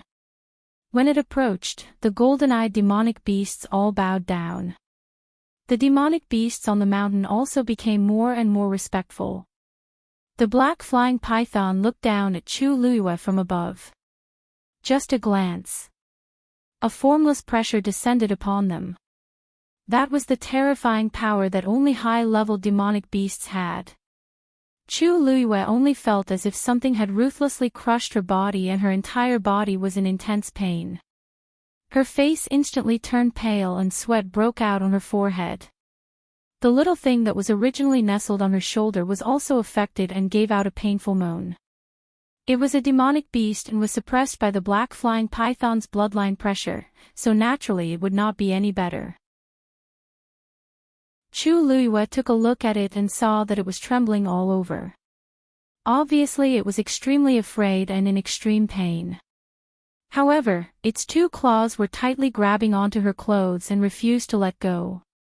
She forced herself to hold on as she turned back to look at the black flying python and asked word by word, "It's not impossible for you to take my life. But at the very least, you have to first tell me the reason and let me die with a clear understanding, right?" The black flying python looked at her indifferently and did not open its mouth but increased its strength. Crack! The ground under Chu Liuyue's feet instantly cracked open. Intense pain engulfed her entire body, almost causing Chu Liuyue's vision to turn black. She clenched her teeth and stood still as a light suddenly flashed through her mind. How easy would it be to kill her? But this black flying python did not directly attack. Compared to wanting her life, it seemed, it wanted her to submit more. Digression, mobile users, please browse and read. A better reading experience comes from the Love Network. Chapter 143. She did not know this black flying python, and today was her first time seeing it. Why was it acting like this? Chu Liyue could not figure it out. However, this black flying python did not seem to want to explain. It only stared at her and kept increasing the pressure on Chu Liyue. Chu Liyue groaned, and blood flowed out from the corner of her mouth. However, she still stood straight. She reached out and slowly wiped the blood from the corner of her mouth. She looked at the black flying python again with a heavy gaze. After a moment of silence, she suddenly smiled. "If I kneel just because you want me to, wouldn't I be too embarrassed?" Hearing her words, a trace of anger flashed across the black flying python's eyes. Boom! It swept its tail, and a strong wind attacked. Chu Liyue's body flew backward and landed heavily on the mountain rock. Bang! A dull sound was heard, and blood immediately flowed out from her back. Chu Liyue coughed and spat out the blood clots. Her originally pale lips were dyed red with blood, and she looked especially miserable. Her shoulder blade was probably broken. She used her arms to support herself and stood up with difficulty. However, before she could stand firm, another terrifying force attacked her again. Bang! Chu Liyue was thrown out again. This time, it was even heavier than before. Lil Thing clutched her clothes tightly and was brought down together with her. It looked at Chu Liyue nervously, and its eyes were filled with tears. Chu Liyue took a while to recover. She endured the intense pain, held onto the rock beside her, and stood up again. However, at this time, her breathing was weak, and her body was covered in blood. She looked very miserable. It was not that she did not want to fight back, but the other party did not give her a chance. A 7th grade fiend's abilities were unfathomable. At her current level, she did not have the right to fight with it. But, why? The little thing used its claws to quickly wipe away its tears and turned to look at the culprit angrily. Its teeth creaked. In the end, it actually jumped up and went straight for the other party. It wanted to kill this fellow. Come back. Chu Liyue was shocked and wanted to stop him, but it was too late. The black heaven-devouring python's gaze shifted slightly. It looked at the blood ferret that was charging towards it as if it was looking at a dead object. He didn't know what death was.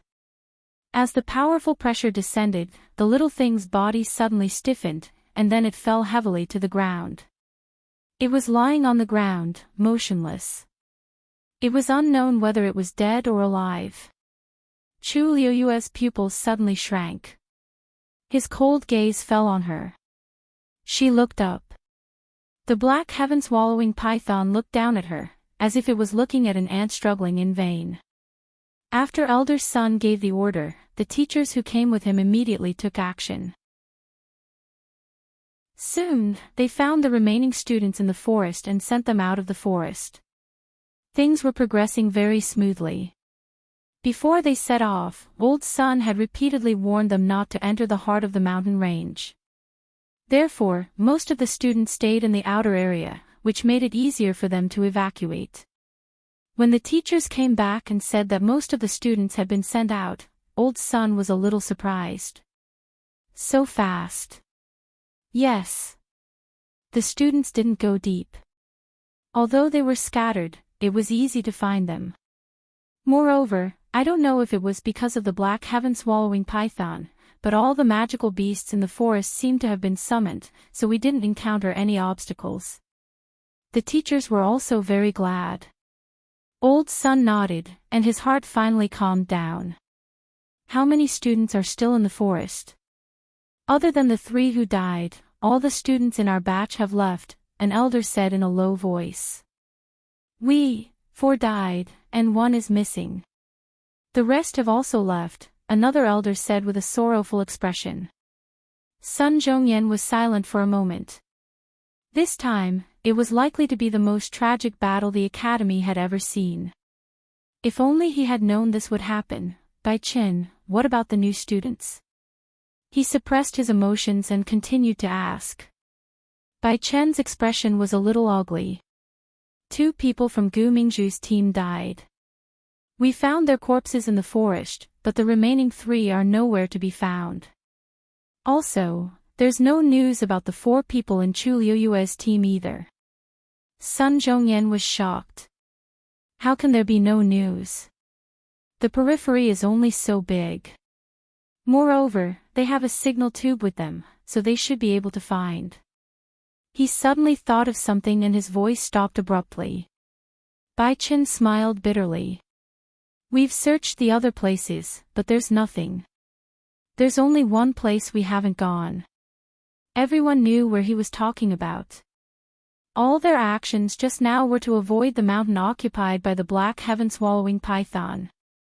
They are very likely to be there. As soon as he finished speaking, everyone fell silent. The black heaven-swallowing python was very dangerous. If they were really there, they would be doomed. Sun Zhongyan frowned. After a moment, he said decisively, "You all leave first, I'll go there myself." Old Sun, please reconsider. That black heaven-swallowing python is extremely ferocious, and looking at the current situation, who knows what it is going to do. If you go now, won't you? I can't care so much. If there are no other places, then they can only be there. It's because the black heaven-swallowing python is too powerful that I have to go. Those students would not be able to last long under the encirclement of so many fiends. Old Sun, what if they are not there? Let's take a look first. There's no time. Sun Zhongyan shook his head. Bai Chen immediately said, I'll go with you. Si Ting stepped forward. His handsome face was calm, but there was a flash of emotion in his eyes. Master, I'm willing to go with you. Digression, Rong Xiao, as the male lead, am I not worthy of a name? Mobile users, please browse for a better reading experience from Love Network. Chapter 144. No, that place is extremely dangerous. How can you go there? Old Master's son rejected him without hesitation. Si Ting was talented and powerful, but that did not mean that he was powerful enough. If anything happened to him, what would happen to him as a teacher? Si Yang could not help but take a step forward and whisper. Big brother. Are you crazy? That's a 7th grade black flying python. Do you want to die? He looked around hesitantly and spoke even more softly. It's not worth it for you to take such a risk for someone else. Even if you go, you might just be a burden to old Master's son. Si Ting was very insistent.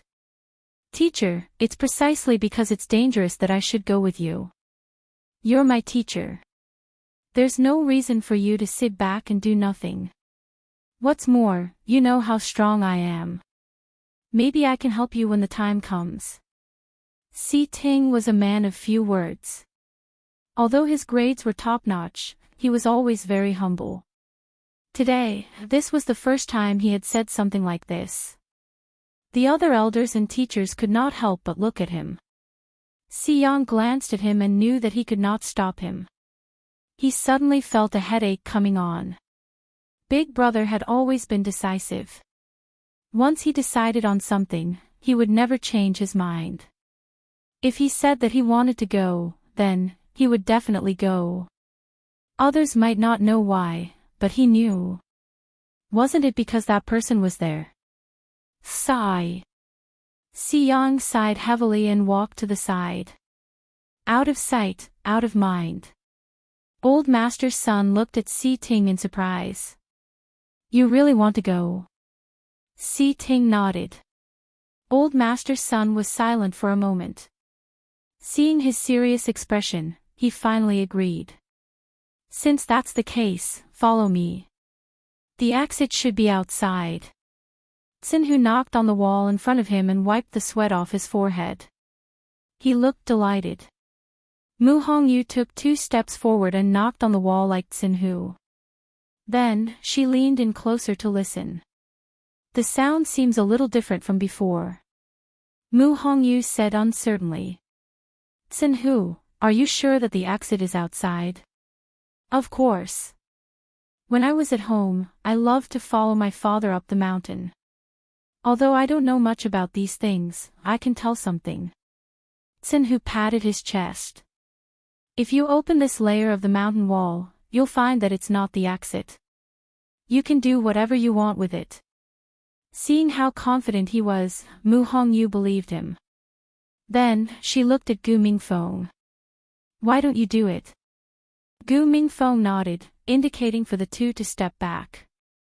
He stood in front of the mountain wall with the profound formation black crystal in his hand. With a thought, he poured the force in his body into it. A faint glow suddenly lit up. That was the sign that the Xian formation was about to be activated. The surroundings were dark and silent. This radiance had become the most dazzling existence. The 3 of them stared at the profound formation black crystal. The golden mane bear cub moved uneasily. Mu Hongyu quickly touched its ears and hugged it even tighter. If anything went wrong later, she would be able to protect it.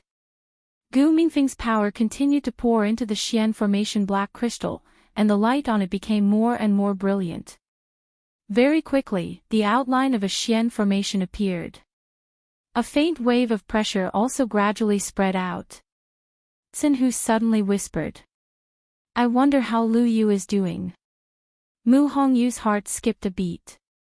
Although they could vaguely sense what was going on outside, they couldn't guess what was going on. Right now, no one knew what was going on outside. She suppressed the worry in her heart and took a deep breath. Lu Yu is very strong and smart. She'll be fine. Since she said she'll see you outside, she won't go back on her words. Let's just go out and meet up with her as soon as possible. Xinhu nodded his head vigorously. Yes. Buzz. A faint buzzing sound was suddenly heard. The 2 of them looked over and saw that the black crystal in Gu Mingfeng's hand had already formed a complete Xian formation. The light was resplendent, and the pressure was overwhelming. It's done. Xinhu excitedly waved his fist. However, very quickly, the light of the profound formation suddenly weakened. Even the power that they had sensed earlier seemed to have become unstable. What's going on? Xinhu's smile suddenly froze. Mu Hongyu suddenly realized something. Could it be that Gu Mingfeng's power isn't enough to activate the black crystal? Because they weren't Xian masters, they were at a disadvantage in this aspect. Warriors usually expended more energy than Xian masters to successfully activate the black crystal. But the 2 of us can't help him now. I've already used up all of my force, Xinhu said with a bitter smile. As he spoke, the light dimmed even more. Mu Hongyu weakly closed her eyes. If only I had already broken through to become a stage 4 warrior. If that was the case, there wouldn't be a problem. Lu Yu left his trump card to them and went out alone to face the danger, but they still couldn't succeed. The atmosphere became stiff and cold. Buzz buzz. The faint buzzing sound was heard again. Mu Hongyu and Sin Hu were both stunned. They realized that Gu Mingfeng's aura had suddenly increased. The black crystal in front of him shone even brighter. Mu Hongyu widened her eyes. Sin Hu couldn't help but curse. F***CK. Gu Mingfeng, UF** King broke through to become a stage 4 warrior long ago. Boom! A terrifying power suddenly erupted from the black Xian formation crystal. Chu Luiyue gritted her teeth and stood up again, walking forward. She walked very slowly as blood continued to flow from her body. Every step she took would leave a shocking bloody footprint on the ground behind her. The black flying python looked down at her indifferently, and the murderous intent in its eyes grew stronger. Chu Luiyue's unwillingness to admit defeat had completely enraged it. But the more it was like this, the more it was unwilling to kill her. Chu Luiyue finally stopped. Then, she bent down and tried to bring the little thing that was lying on the ground, motionless. Up close, its body seemed to be trembling slightly from breathing. It was obviously still alive. Chu Luiyue immediately heaved a sigh of relief. Although it wasn't her demon beast, she didn't want it to die because of her. Especially, at the last critical moment, it chose to stand with her. Just as Chu Luiyue's hand was about to touch it, a powerful wave suddenly swept over. Chu Luiyue was sent flying again. This time, the black flying python finally moved. It flapped its wings and quickly flew towards Chu Luiyue. Then, it opened its bloody mouth as if it could swallow the heavens and the earth. Chu Luiyue almost fainted from this blow, and she only relied on her last bit of willpower to stay awake. But when she spat out a mouthful of blood and forced her eyes open, she saw cold and sharp teeth. The black flying python was already in front of her. And it planned to swallow her. Chu Luiyue instinctively wanted to dodge, but she realized that half of her body was numb and she couldn't move at all. A trace of arrogance and mockery flashed across those vertical pupils. The weak could only be slaughtered. Chu Luiyue clenched her teeth. She couldn't die here. Buzz! The water droplet in her dantian suddenly started spinning. Mobile users, please browse for a better reading experience from Love Network. Chapter 145. Almost at the same time that the water droplet started to move, the black flying python that was already near Chu Luiyue suddenly felt a sense of fatal danger.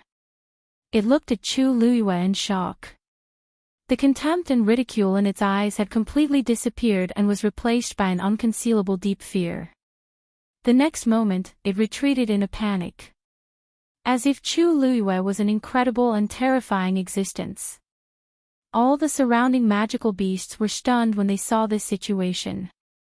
What was going on? Didn't it want to kill that lowly human?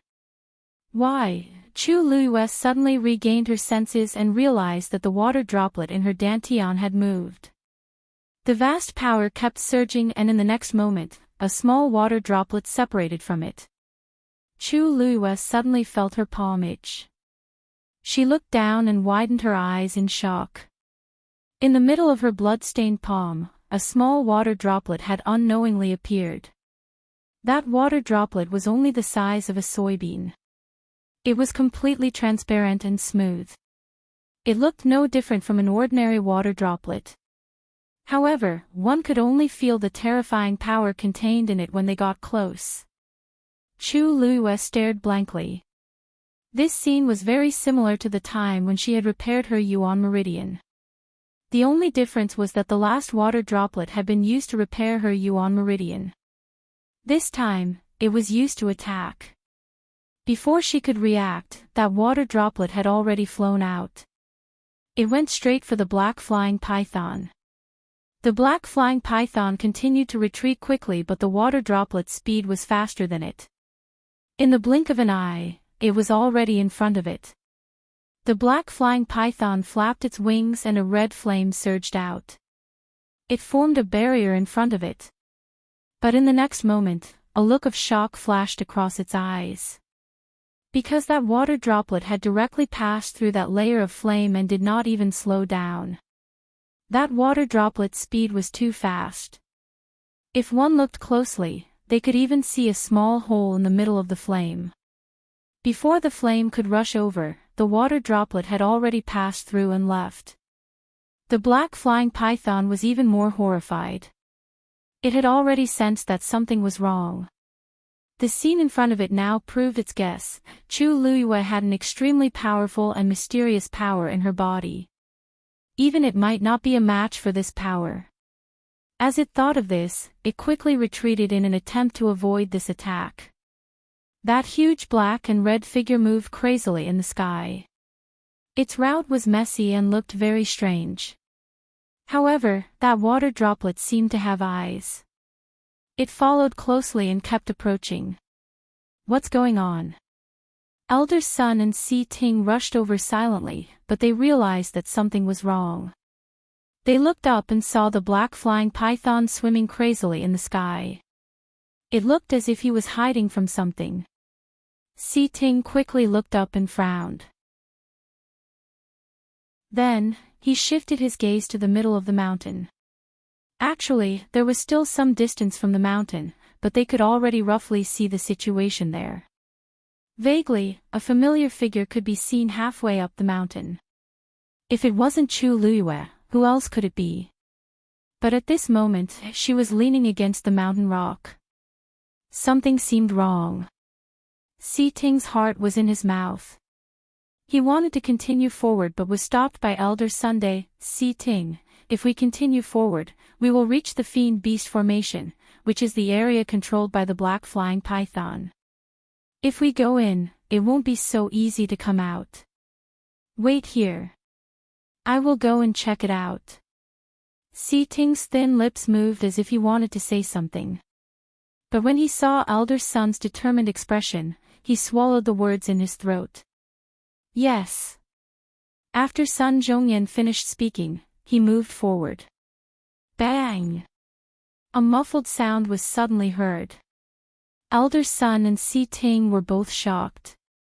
They looked in the direction of the sound and saw that there was a hole in the ground not far away in the forest. Soon after, a hand suddenly stretched out from below. The two of them were alarmed. Elder Sun shouted sternly. Who is it? The person below seemed to be shocked as well. He quickly retracted his hand. But very quickly, a figure jumped out of the hole. It was a young man. He was tall and burly, and his skin was dark. There were wounds all over his body, and blood stains covered his entire body. He looked extremely pathetic. However, he was wearing Tian Lu Academy's uniform. Elder Sun heaved a sigh of relief. The moment the young man came out, he immediately looked at Elder Sun and Si Ting. When he saw their faces clearly, he could not help but be stunned. Elder Sun. The worry and doubt in his heart disappeared.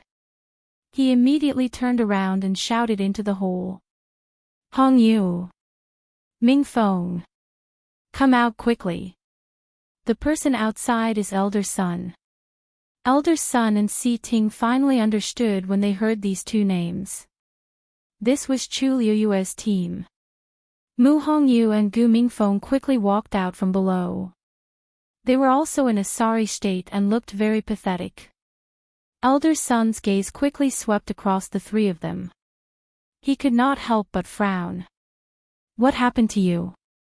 How did you all get so severely injured? Just as he finished speaking, he saw that Mu Hongyu was carrying a golden mane bear cub in her arms. This is, Elder Sun, we were harmed by Gu Mingzhu and were chased by the golden mane bear. It was not easy for us to kill it and survive. Mu Hongyu's simple sentence summarized everything that had happened in the past day and night. When Old Master Sun and Si Ting heard this, they were both shocked. Golden mane bear. That was a fourth-grade fiend. The few of them could actually kill it. Mu Hongyu nodded. This little fellow is the cub of the golden mane bear. I carried it to be my fiend. Old Master Sun wanted to ask more, but Si Ting suddenly spoke in an indifferent tone. Only the three of you. Sun Hu immediately said. Yes. The three of us separated from Lu Yu. She said she would meet us outside the mountain. Where is she? As Sun Hu spoke, he realized that there was no sign of Chu Luyue around. Si Ting clenched his fists in his sleeves. She is not here. On the other side, Gu Mingfeng had already realized that something was wrong. He looked around quietly and finally saw a familiar figure in the middle of the mountain. She is there. At this moment, she was obviously surrounded by countless fiends. But this was not the scariest thing. Gu Mingfeng stared at the huge figure in the sky. A black flying python. No wonder Chu Luyue hasn't appeared until now. She's clearly in a dead end. Elder Sun did not ask about the situation. He quickly said to Si Ting, wait here. If there is anything strange, take action immediately. Protect the three of them first. I have already informed the other teachers to send them out. Si Ting nodded. Don't worry, teacher. Elder Sun nodded and turned to leave. However, just as he took a step, the black flying python in the sky suddenly screamed crazily. It seemed to be in extreme pain. After moving crazily in the air, it suddenly charged towards the middle of the mountain. Mobile users, please browse for a better reading experience from Love Network. Chapter 146. The water droplet quickly pierced through the black flying python's abdomen. It was only a small droplet, but it was extremely powerful. It left a fist-sized bloody hole on the black flying python's body. The hard scales were easily shattered, and blood and flesh splattered everywhere. The black flying python had never suffered such a loss before. It hissed in pain and hated Chu Luyue even more. The magical beasts that were watching at the foot of the mountain were shocked when they saw this scene. To them, the black flying python was the most powerful existence. It was the king that they had to submit to. But now, it was injured by a human. The magical beast started to get restless. Some of the magical beasts at the outermost periphery started to retreat hesitantly. They were all quite intelligent. When they saw this scene, they naturally realized that Chu Luyue was not so easy to deal with. For their own sake, it was better to stay away for the time being. Of course, most of the magical beasts continued to guard here, watching the black flying python in midair. Sensing those gazes, the black flying python was even more furious. It had been the king of Wanling Mountain for many years. But now, because of Chu Luyue, its position was on the verge of collapse. If it lost to Chu Luyue in front of everyone today, it would no longer have any prestige to speak of. Thinking of this, the black flying python's eyes flashed with a trace of madness. Then, it charged towards Chu Luyue again. Boom! It swung its long tail. Chu Luyue narrowly dodged it. The mountain rocks behind her were instantly shattered, and gravel flew everywhere. Although she had barely dodged this attack, the wounds on her body were getting more and more painful. Chu Luyue turned around and looked at her left shoulder. The other injuries were not important. The key was that the bones in her shoulder and back were broken when she hit the mountain rocks. She was afraid that she would not be able to hold on for much longer. She had to find a way to escape as soon as possible. As she thought of this, she dodged to the side. The black flying python seemed to have gone crazy as it followed closely behind. Everywhere Chu Luyue passed by, there was a mess behind her. Bang! A dull sound was suddenly heard. The commotion behind her stopped for a moment. Chu Luiyue turned around and saw that the wound on the black flying python's abdomen had widened again. It was as if it had experienced another attack. It was in so much pain that it curled up into a ball. Chu Luiyue frowned slightly. This was actually the power of the water droplet. The black heaven-devouring python struggled in pain, and the chaotic energy caused the surrounding rocks to shatter. Now was the chance to leave. Chu Luiyue turned around. She had just taken 2 steps when she suddenly felt a hand reaching over from the side. She immediately turned her head and looked back. His gaze was as sharp as a dagger, causing the other party to stop in fear. However, Chu Luiyue had already seen the other party's face clearly. Gu Mingzhu. At this time, Gu Mingzhu was covered in blood. Her face seemed to have been scratched a few times. Her hair was disheveled and she looked panicked. She looked very miserable. She stared at Chu Luiyue closely and anxiously said, "Chu Luiyue. Chu Luiyue, help me. Take me with you." Chu Luiyue didn't say anything. She glanced at her and guessed what she had experienced. She turned around and left expressionlessly. Gu Mingzhu didn't expect Chu Luiyue to be so heartless. She panicked even more. "Chu Luiyue. Why didn't you abandon me? We are from the same sect. If you treat me like this, in the future," Chu Luiyue didn't stop and turned a deaf ear to her. It was already difficult for her to protect herself. If Gu Mingzhu was added, she would be dead for sure. Why did she have to bring such a burden with her? Gu Mingzhu turned around and looked at the black flying python that was struggling in pain. She bit her lip. Even if she didn't want to admit it, she knew that she only had a chance of survival if she followed Chu Luiyue. She searched for a long time just now, but she couldn't find the Xian formation black crystal that was her trump card. She could only bite the bullet and go down the mountain, thinking that she might be able to avoid those demonic beasts and leave safely. But she didn't expect to be discovered by them not long after she left. She almost died in their hands. She had no choice but to come back again. As expected, those demonic beasts didn't come up again. They were probably intimidated by the black flying python's pressure. Although they didn't come up, they didn't leave either. They blocked all the way down the mountain. I don't know what method Chu Luiyue used, but she actually temporarily suppressed the black flying python's attack. I must leave with her.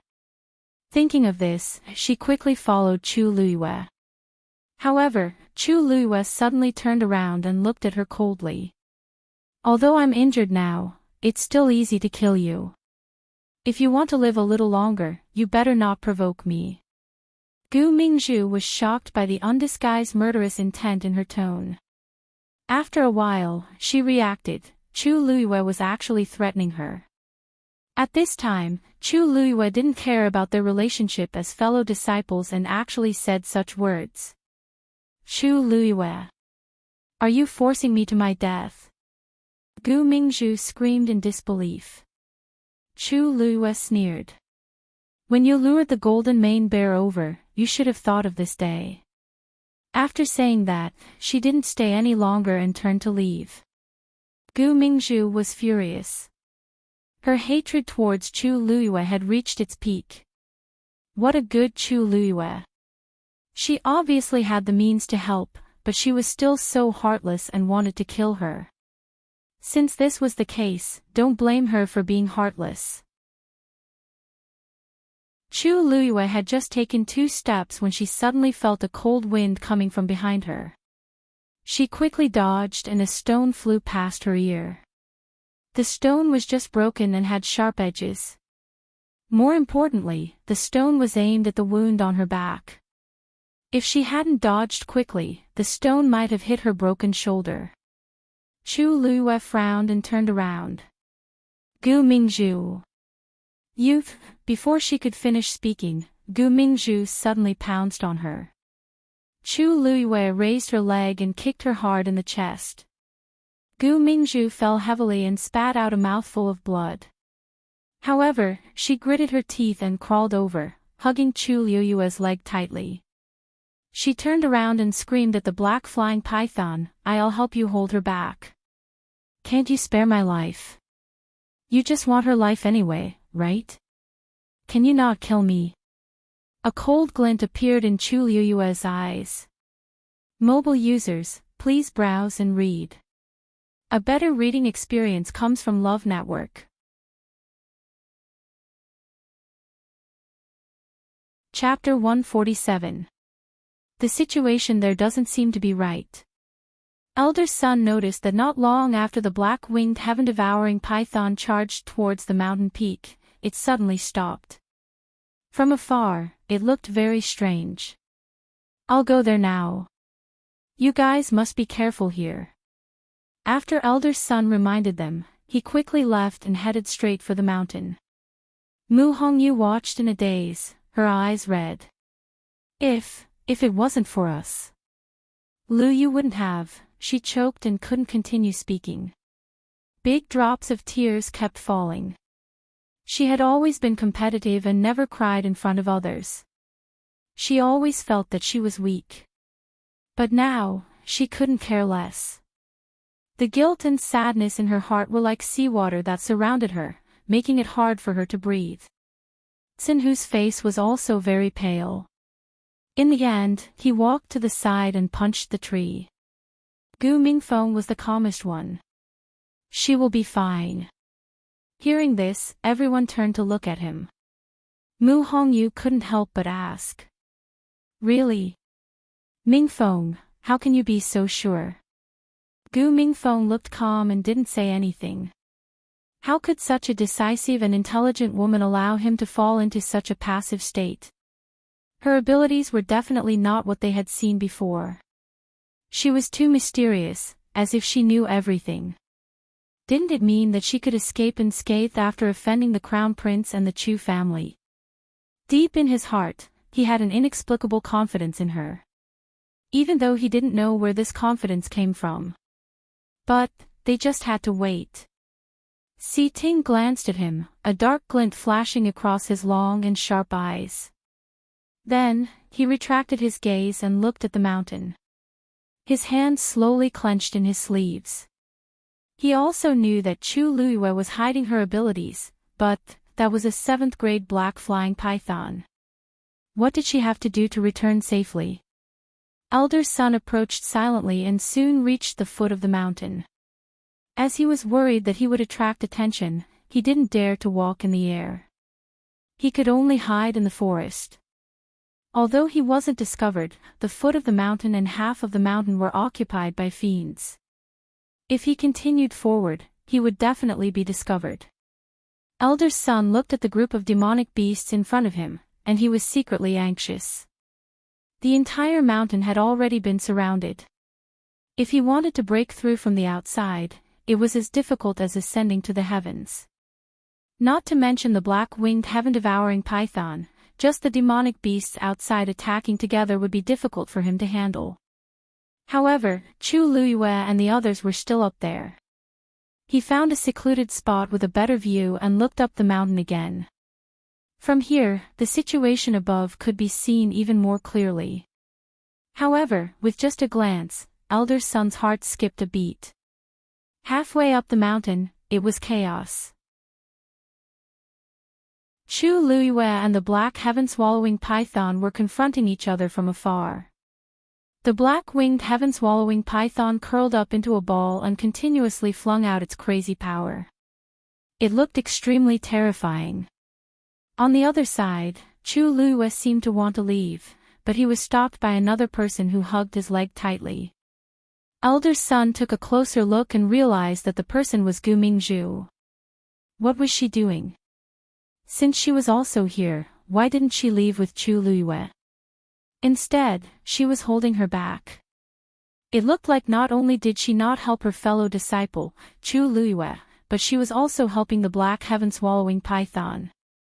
Elder Sun was furious and wanted to rush over immediately. This Gu Mingzhu was really crazy. Chu Luiyue wanted to shake off Gu Mingzhu, but Gu Mingzhu seemed determined to hold her back in exchange for a chance to survive. Although the running and torture these few days had consumed most of her energy, it did not cause her too much injuries. Compared to Chu Luiyue, she was even better. Therefore, under her persistence, Chu Luiyue was actually unable to shake her off several times. On the other side, the wound on the black heaven-swallowing python's body kept expanding. However, as the water droplet's power was gradually depleted, it could finally breathe. It raised its head, and its vertical eyes were filled with sinister resentment. Even Gu Mingzhu was shocked when she saw it. She was even more afraid and shouted even more urgently. I'll help you hold off Chu Luiyue. You let me go, okay? I beg you. The black heaven-swallowing python endured the pain and hissed. Chu Luiyue felt a buzzing sound in her ears. It was as if a small mountain had suddenly pressed down on her shoulders. The strong pressure made it difficult for her to move. Her heart sank. This black heaven-swallowing python seemed to have recovered. Next, it would probably take revenge crazily. At this moment, she had used up all her energy and had no strength to fight back. She lowered her gaze and looked at the black heaven-swallowing python's abdomen. There was a huge wound there. It was dripping with blood and looked very terrifying. It was left by that water droplet. She secretly gritted her teeth. If there was another water droplet, she would definitely win.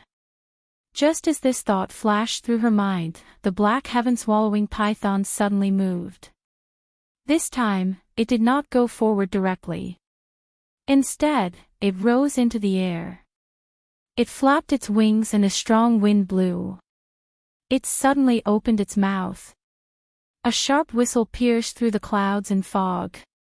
Chu Luiyue's heart trembled and a strong sense of uneasiness welled up. The next moment, the originally clear sky suddenly darkened. A circular black hole appeared on top of its head.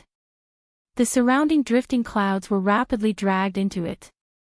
As those things kept pouring in, the black hole also kept expanding. Soon, it had expanded to the size of the entire mountain. Not long after, the gravel on the mountain swayed and started to fly up one after another. Finally, they were all swallowed by the vortex. Chu Luiyue's heart harshly sank. This was the black heaven-swallowing python's ultimate killer move, heaven swallowing. Using this move consumed a lot of its energy. But at this moment, it was clearly planning to go all out. Chu Luiyue kicked Gu Mingzhu away and then stabbed the dagger into the mountain wall beside her. A strong suction force swept over. Gu Mingzhu's body flew up uncontrollably. At this moment, she finally realized that something was wrong. Once she was swallowed by that strange black hole, she would definitely die. She hurriedly looked around and wanted to grab something, but it was already too late. No. I can't die. I've already helped you hold back Chu Luiyue just now. Why do you still want to kill me? Gu Mingzhu was in pain and panic. Her voice was shrill. The black heaven-swallowing python did not even look at her. It was not interested in such an ant at all. Gu Mingzhu felt that the force on her body was getting stronger and stronger. She could not help but raise her head. Only then did she realize that she was already in front of the black hole. It was pitch black inside, like an abyss. Once she entered, she would be doomed eternally. Her face was pale. She wanted to escape, but it was futile. No, the next moment, her body was completely swallowed up. In an instant, it was as if thousands of blades were crushing her body. An extremely shrill and miserable cry reverberated through the mountain. However, it quickly dissipated without a trace. Crack! A crack suddenly appeared on the mountain wall where Chu Luiyue's dagger was. Her body slid forward uncontrollably. The black heaven-swallowing python hissed again. The black hole in the sky spun even more crazily. The mountain wall beside Chu Luiyue suddenly collapsed. She lost her foothold and was instantly swept away by the terrifying power. She was dragged towards the terrifying vortex. A hint of satisfaction flashed in the black heaven-swallowing python's eyes. As long as it crushed Chu Luiyue looked at the darkness that was getting closer and closer. She could even see the black force entwining with each other. The next moment, her body was completely swallowed up. The darkness that made one despair surged from all directions. However, just as the surrounding force was about to strangle her to death, a white figure suddenly appeared. A slender and fair hand tore through the boundless darkness and gripped her tightly. That hand was as warm and cool as usual, but Chu Luiyue suddenly felt very hot. The scorching temperature spread from the point of contact all the way to the bottom of her heart. The next moment, she fell into a warm and broad embrace. The violent and terrifying force was instantly isolated outside. She had not seen the person's face clearly, but that familiar cold fragrance made her feel inexplicably at ease. She could not help but raise her head. Rongxiu. In the darkness, she could not see his face, but she was incomparably certain that it was him. The person who held her in his arms laughed softly, as if he was very happy. Chu Luiyue could even clearly feel the vibration of his chest. Your eyesight is much better. You don't need to look to know that it's this prince. Chu Luiyue's ears suddenly felt hot. It was dark here and she could not see anything, but he deliberately said that she had good eyesight. He was clearly making fun of her. If she was not too familiar with him, how could she recognize him with just a hand and an embrace? Why did you come? It's too dangerous here. At this moment, Chu Luiyue remembered that Rongxiu had directly entered the black vortex with her. Rongxiu's hand gently brushed her back and shoulder. It was sticky to the touch. She did not know how much blood she had lost. His heart seemed to be ruthlessly stabbed by something, and his movements paused. It's precisely because it's dangerous that I came. Digression, February. In view of the fact that His Highness Princely must appear today, the update will be late. Cough cough, there will be a 5th update later. Rongxiu, ha. Mobile users, please browse and read. A better reading experience comes from Love Network. Chapter 148. Chu Luiyue was held in his arms. She could clearly feel his heart beating in his chest and his breath on her forehead when he spoke. He said that it was precisely because it was dangerous that he had to come. This sentence was said so lovingly, but so naturally. It was as if it was the most natural thing for him to do. However, everyone in this world cherished their lives. Who would do so much for another person without reservation? Even to the extent of disregarding the danger, regardless of life or death. Chu Luiyue's hand suddenly clenched the front of his clothes and said in a low voice. Rongxiu, I really thought I was going to die just now. That kind of overwhelming darkness, that kind of helplessness and despair. She had experienced it once and it was deeply engraved in her mind. She could not forget it. Whenever she thought of it, her heart would ache. Even her bones hurt. Rongxiu didn't dare to touch her wound. He carefully held her waist with one hand and caressed her hair with the other as he said softly, "Don't worry. I'm here. Don't be afraid." Chu Luiyue's eyes suddenly became hot. Her heart ached and she felt uncomfortable. If at that time, someone also said to her, "I'm here. Don't be afraid," the flames crazily spread through her body. It was too painful. She closed her eyes and suddenly moved closer. She gently pressed her forehead against his chest. Rongxiu suddenly stopped. Rongxiu, why me? A muffled voice came. This was not the first time Chu Luiyue asked this question. But this time, it was obviously different. Rong Xiu kissed her forehead and whispered in her ear. His voice was low and gentle. "You're worth it." The person in his arms did not speak. Rong Xiu said word by word. "I have a lifetime to prove that you're worth it." This time, she did not believe. This time, she did not believe. However, one day, she would believe. Chu Luiyue still did not speak. Rong Xiu knew her character best. He knew that she could not completely trust him in a short time, but he had enough patience. "Hold on tight." Chu Luiyue guessed that he was going to break out of the encirclement here, so she obediently hugged his lean waist. Although he knew that Rong Xiu had been hiding his strength, his opponent was a black flying python after all. It would not be easy to deal with it. She thought for a moment and couldn't help but ask, "How confident are you?" Rong Xiu was about to speak when he felt the arm around his waist was exceptionally soft and warm. The person in his arms was at the age of budding, the time when a young girl was blooming her radiance. The corners of his mouth curled into a smile. "I am confident, but it will take some time."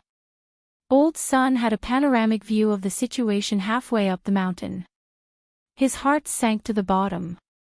The black-winged heaven-devouring python was determined to kill Chu Luiyue. It had even used such a killing move. Seeing Chu Luiyue being swallowed by the black vortex, Old Sun's back was drenched in cold sweat. No way. He must do it. Although there was no chance of winning, he couldn't just watch Chu Luiyue die like this. Old Sun gritted his teeth and held his breath. Silver light flickered on his fingertips as he was about to set up a Xian formation. However, at this moment, there was another change in the sky. A snow-white magical beast with a muscular body suddenly appeared. It looked like a lion, but Old Sun didn't recognize what it was. In his memory, there didn't seem to be such an existence. However, one thing was undeniable: this was a high-level demonic beast. It came from the horizon at an extremely fast speed. In the blink of an eye, it had rushed to the front of the black-winged heaven-devouring python. When it saw the newcomer, the hatred in the black-winged heaven-devouring python's eyes almost overflowed. It looked as if it had accumulated hatred for a long time. Xue Xue stared at it and was also very angry. A few years ago, it had come here and fought with this fellow.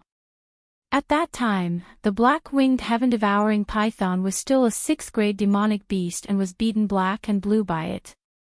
It didn't expect that a few years later, this fellow would actually attack Chu Luiyue.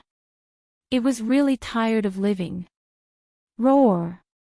Xue Xue's angry roar almost shook the forest.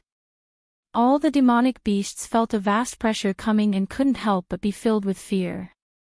This demonic beast that suddenly appeared seemed to be even stronger than the black-winged heaven-devouring python. The level suppression in their bones and blood caused them to crawl on the ground, not daring to move. When the black-winged heaven-devouring python saw this scene, it was filled with hatred. With a swing of its long tail, it wrapped around Xue Xue. Xue Xue quickly jumped and dodged its attack in a few seconds, arriving in front of it. Then, its claws slammed towards the black-winged heaven-devouring python's head. Paw!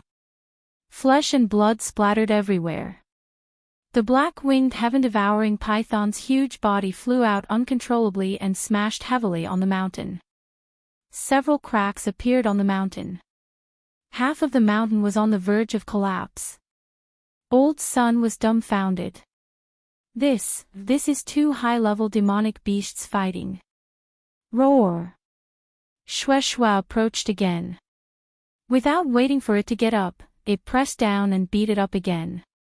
With a claw, it directly tore off a large piece of its scales and flesh. The black-winged heaven-devouring python hissed in pain. The strength of both sides intertwined and collided fiercely. Rumble! The huge mountain was actually starting to collapse.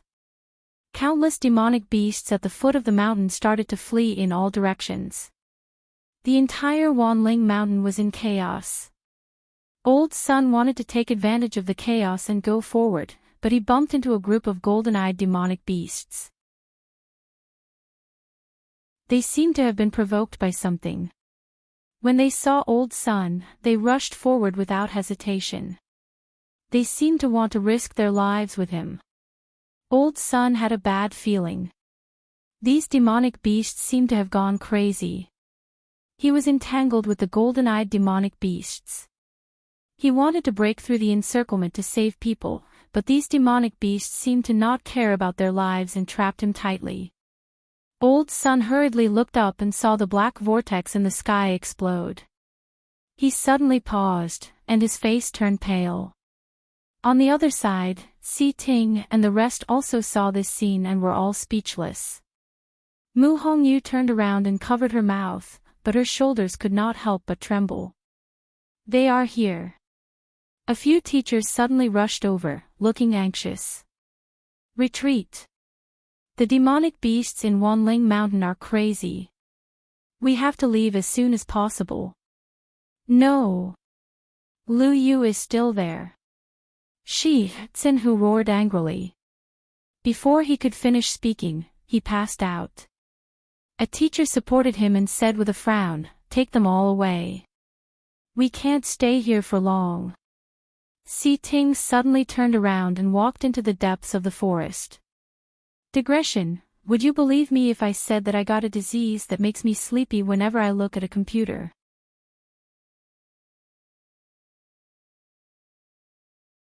Chapter 149. Si Ting. Stop right there. A teacher quickly stepped forward and blocked his way. It's so dangerous over there. How can you go? Si Ting's handsome face seemed to be covered with a layer of frost, and he looked exceptionally cold. The teacher was stunned when he saw him like this, but he still insisted. Now that two high-level fiends are fighting, the entire Wanling Mountain is going to be in chaos. If you go now, you'll just die. Even if something happens, there's still Elder Sun. We have to leave as soon as possible. Si Ting said coldly. There are still people who haven't come out. What time is it now? How can you still care about others? If this drags on, we might not even be able to leave safely. When the teacher behind them saw this, he couldn't stand it anymore and asked with a frown. He frowned and asked, Si Ting, you've always been calm and collected. What's wrong with you today? Si Ting's lips moved, and he clenched his jaw. Boom. Boom. Boom. Boom. Boom. Boom. The black whirlpool in the sky completely collapsed and turned into countless streaks of black light that scattered in all directions. At the same time, there were all kinds of fiends' sharp roars, which made one panic. Let's go. The teacher did not hesitate and grabbed Si Ting's shoulder. A few teachers joined forces and forcefully brought them away. Not long after they turned and left, there was a loud boom. Si Ting's heart skipped a beat. He looked back and saw that the mountain had completely collapsed. The battle between Xue Xue and the black flying python was very intense. The violent force caused the entire mountain to collapse, and the forest was in a mess. However, if someone could take a closer look, they would realize that this battle was completely one-sided. The black flying python was at a complete disadvantage. It did not even have the strength to retaliate. After a few rounds of fighting, its body was already covered in injuries. Its originally beautiful and hard scales were almost all pulled out. There were a few bloody holes in its abdomen, and blood was gushing out. Even its head was smashed open and dripping with blood. It looked very miserable. Its initial arrogance had completely dissipated. Only endless regret and fear were left in its eyes. It really regretted it. Ever since it was beaten black and blue by Xue Xue, it had been full of resentment and brooding. This Wanling mountain range was its territory. How could it allow others to behave atrociously? In the past few years, it had been holding its breath and cultivating in seclusion. Finally, it had broken through from rank 6 to rank 7. Now that it had met Zhang Xian once more, it had made up its mind to wipe away the humiliation it had suffered in the past. However, who could have known that Zhang Xian's strength had increased even more than it had? Previously, it was still able to withstand a few dozen moves, but this time, it was completely defeated. Most importantly, it was in front of so many magical beasts in Wanling Mountain. He had completely lost all his face. Paw! Shue Shue bit its tail and flung it out. The black flying python drew a long trail of blood on the ground before finally smashing into a pile of rocks. Its body was covered in dust and blood. It was on the verge of death, unable to move, as if it would lose all signs of life in the next moment. Shue Shue looked at it, but there was still anger in its eyes. From the beginning to the end, it did not take this thing seriously, but it did not expect it to hold a grudge. He even wanted to kill Chu Luiyue.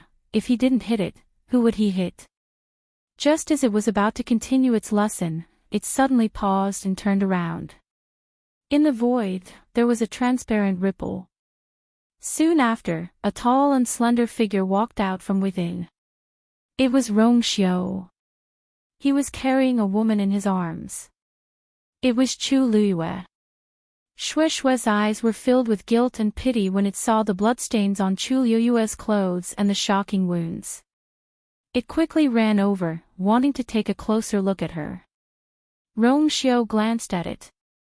Shue Shue suddenly stopped in its tracks and lowered its head in self-reproach. Chu Luiyue's eyes suddenly lit up.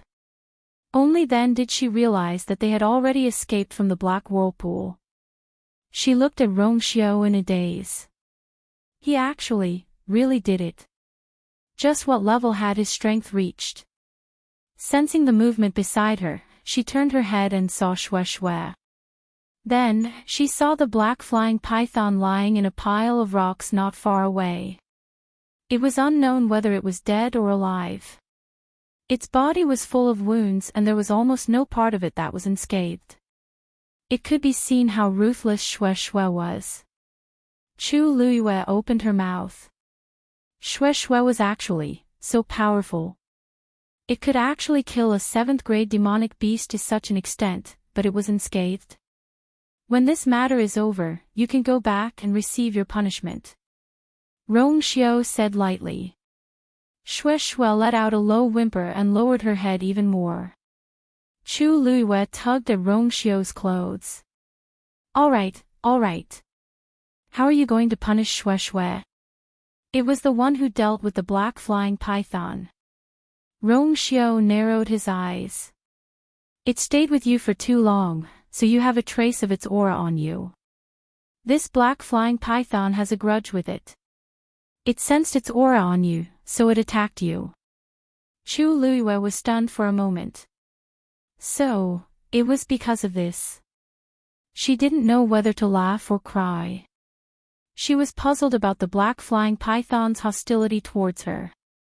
She didn't expect it to be because of this. Forget it, Shue Shue didn't do it on purpose.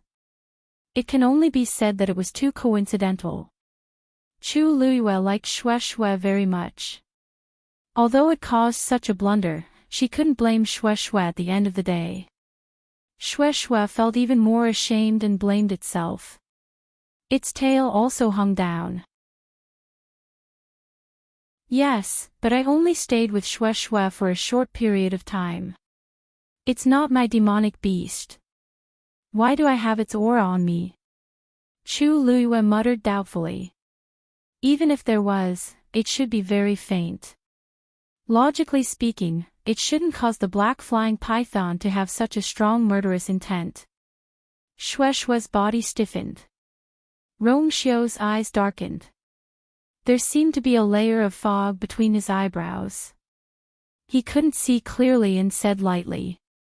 It's probably because we spent too much time together. Just try not to meet in the future. Shue Shue looked up in shock. It couldn't believe that it had been betrayed just like that. During those nights, it had carefully brought Rongxiu's power over and then carefully injected it into Chu Liyue's body to nourish and heal her Yuan meridian.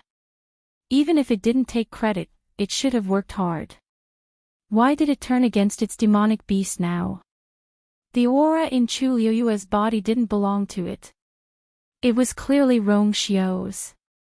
It and Rongxiu had a master-servant relationship. Their auras were connected. It was fine that the black flying python had mistaken Chu Liyue, but it actually misunderstood Chu Liyue. Shue Shue wanted to protest, but it suddenly met Rongxiu's cold gaze. It immediately became obedient. Chu Liyue nodded and didn't pursue the matter. She looked around and realized that the originally steep mountain peak had been leveled to the ground. She sighed in her heart. The power of a battle between high-level demonic beasts was indeed shocking. Rongxiu found a clean place and put her down. He pressed one hand on her back and continuously injected force into her. Chu Liyue shook her head. These are all superficial wounds. You don't have to do this. Rongxiu's other hand gently covered her eyes. Rest for a while. We'll leave when you're done packing. Chu Liyue's vision darkened. She couldn't help but ask. Pack what? Rongxiu's lips curled up slightly, but the smile didn't reach the corners of his eyes. Of course, it's time to clean it up. Of course, it's time to clean it up.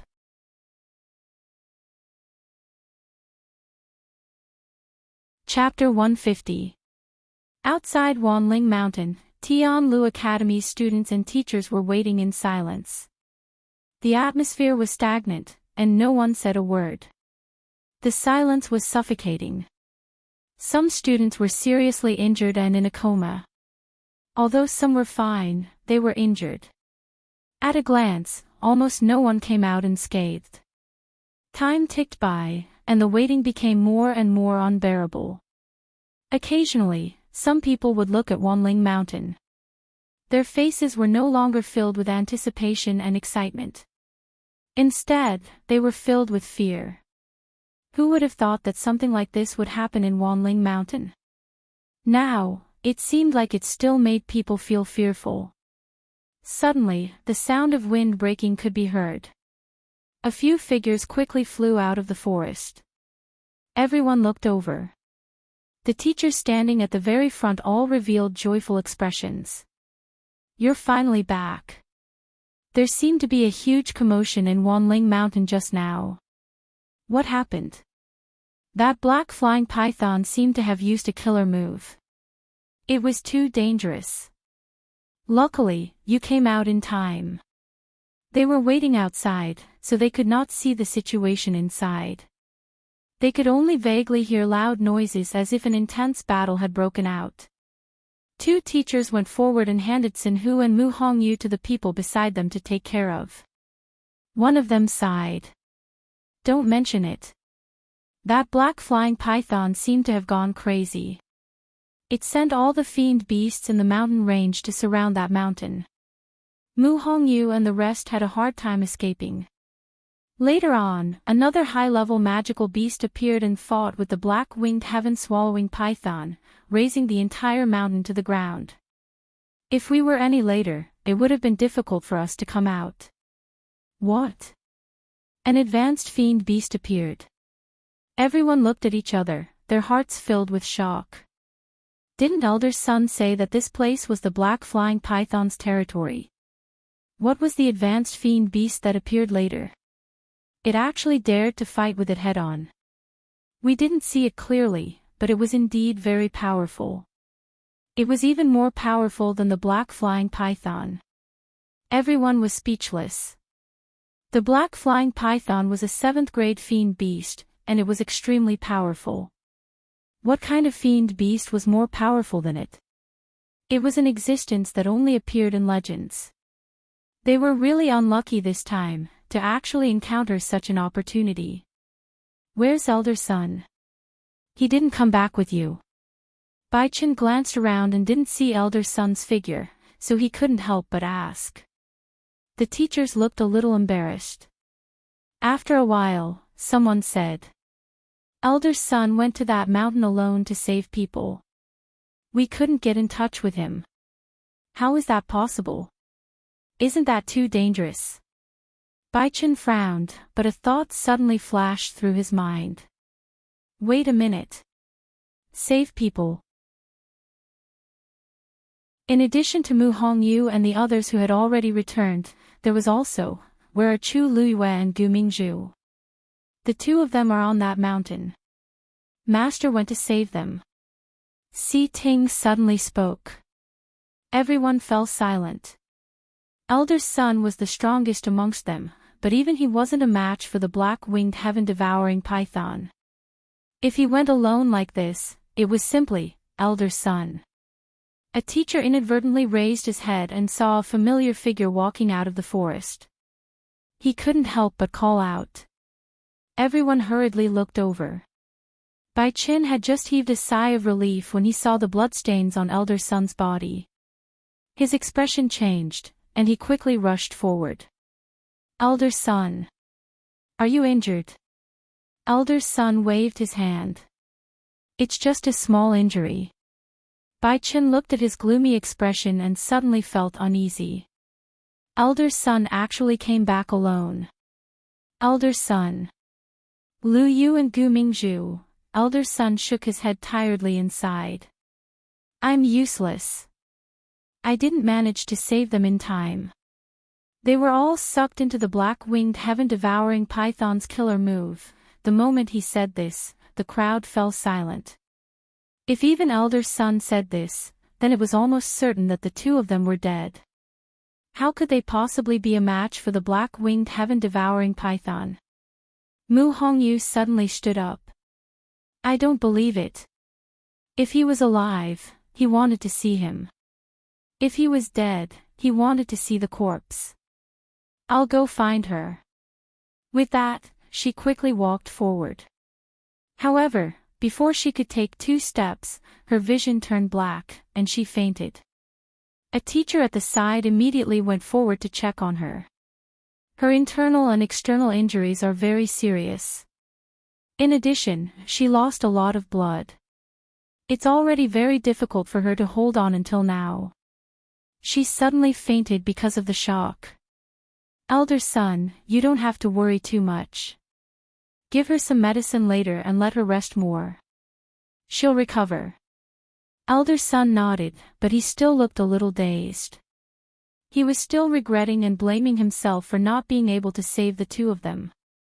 Before coming, I should have checked clearly. If he had done more research and sensed that the situation in Wanling Mountain had changed, he definitely would not have brought so many students here directly, and there would not have been so many casualties. This was practically the most tragic hunt in Tianlu Academy in recent years. Elder son, don't blame yourself too much. No one can be sure about this kind of thing. Who knows what happened to the black-winged heaven-devouring python? It suddenly went crazy this time, Bai Chen consoled him, but he also felt terrible. He had always thought highly of Chu Luiyue. Moreover, he was the one in charge of her entrance exam. Although he was not her teacher, he had always cared about her. However, he did not expect that, elder son, Wanling Mountain is in chaos now. Let's hurry back to the academy. A teacher finally could not help but say. How could elder son not know what to do now? However, how was he going to explain to his uncle master when he returned? Even if it was out of selfishness, he did not want to see Chu Luiyue die here. After a moment of silence, he closed his eyes and finally said, inform everyone that Tianlu Academy is to return immediately. The elders and teachers quickly took action and left in batches. Even Sinhu and Mu Hongyu were taken away while they were unconscious. Gradually, most of the people had left. Si Ting walked to elder son's side and hesitated for a moment before asking, Master, is what you said just now true? Elder son looked at him with a complicated gaze. He could actually see through Si Ting's thoughts. However, he let out a long sigh and patted Si Ting's shoulder. The last glimmer of light in Si Ting's eyes completely dimmed. Gu Mingfeng, it's time to go. A teacher saw that Gu Mingfeng was still standing there without moving, so he spoke up. Gu Mingfeng took a deep look in the direction of the mountain peak. There, the originally towering mountain peak had disappeared. Even though he was standing there, he could still feel the violent collapse of the mountain. They had agreed to meet outside the mountain, but now, even the mountain was gone. Perhaps in this life, he would never see that pair of clear and trusting eyes again. That teacher walked to his side. I know that you are upset that your sister met with an accident. However, things have already come to this. Gu Mingfeng took a deep breath and turned to leave with that teacher. As the sun set in the west, everyone's figures disappeared from their original positions. Only the dense forest, under the illumination of the sunset, was strangely tranquil. A small stream extended from the forest and flowed down. The afterglow shone on it, and the water was clear and crystalline. Gradually, the stream seemed to be dyed red, and it looked exceptionally beautiful.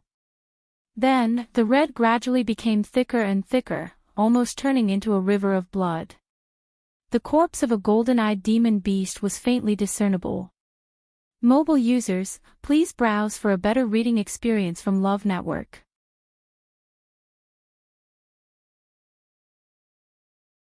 Chapter 151. Night fell, and a bright moon hung in the sky. The bright moonlight flowed down like water, and the branches and leaves of the trees swayed gently with the wind. The shadows cast by the trees were like seaweed swaying gently in the water, quiet and serene. Chu Luiyue was leaning against a thick tree. Beside her, Rong Xiao was also sitting on the ground, planning to help her clean her wounds. The most serious injury on her body was the broken bone in her shoulder. If it was not treated in time, it would not be good in the future. It was a good thing that even without her teaching, Rong Xiao seemed to be very familiar with this. His movements were gentle and quick. I'm helping you set your bones. Bear with it. Rong Xiao said in a low voice as his slender hand gently pressed down on her shoulder. Chu Luiyue nodded. She had suffered this kind of injury countless times in her previous life, so it was nothing. Rong Xiao gently placed his hand on her shoulder and then pushed.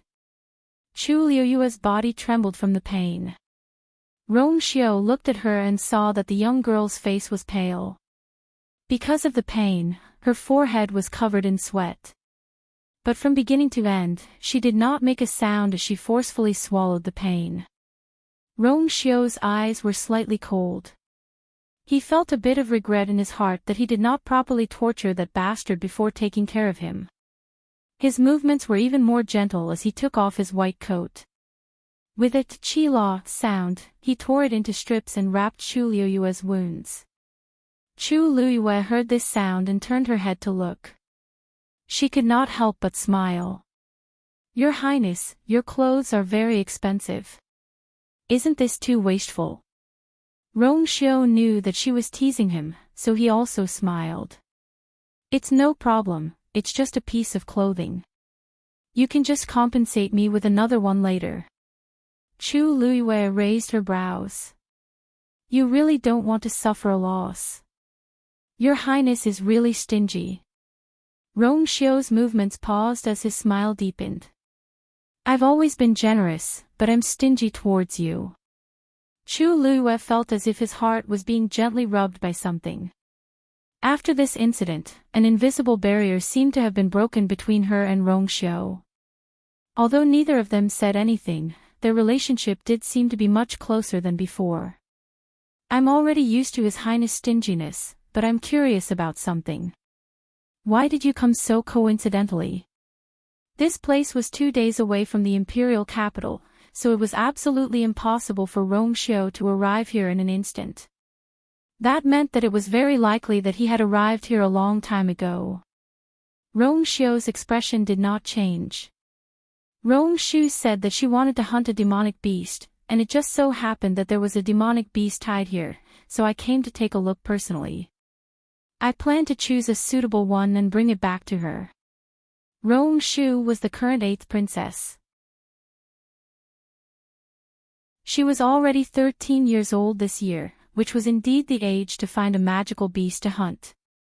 But, this kind of thing could be left to his subordinates. Why did he have to do it himself? Chu Luiyue smiled faintly.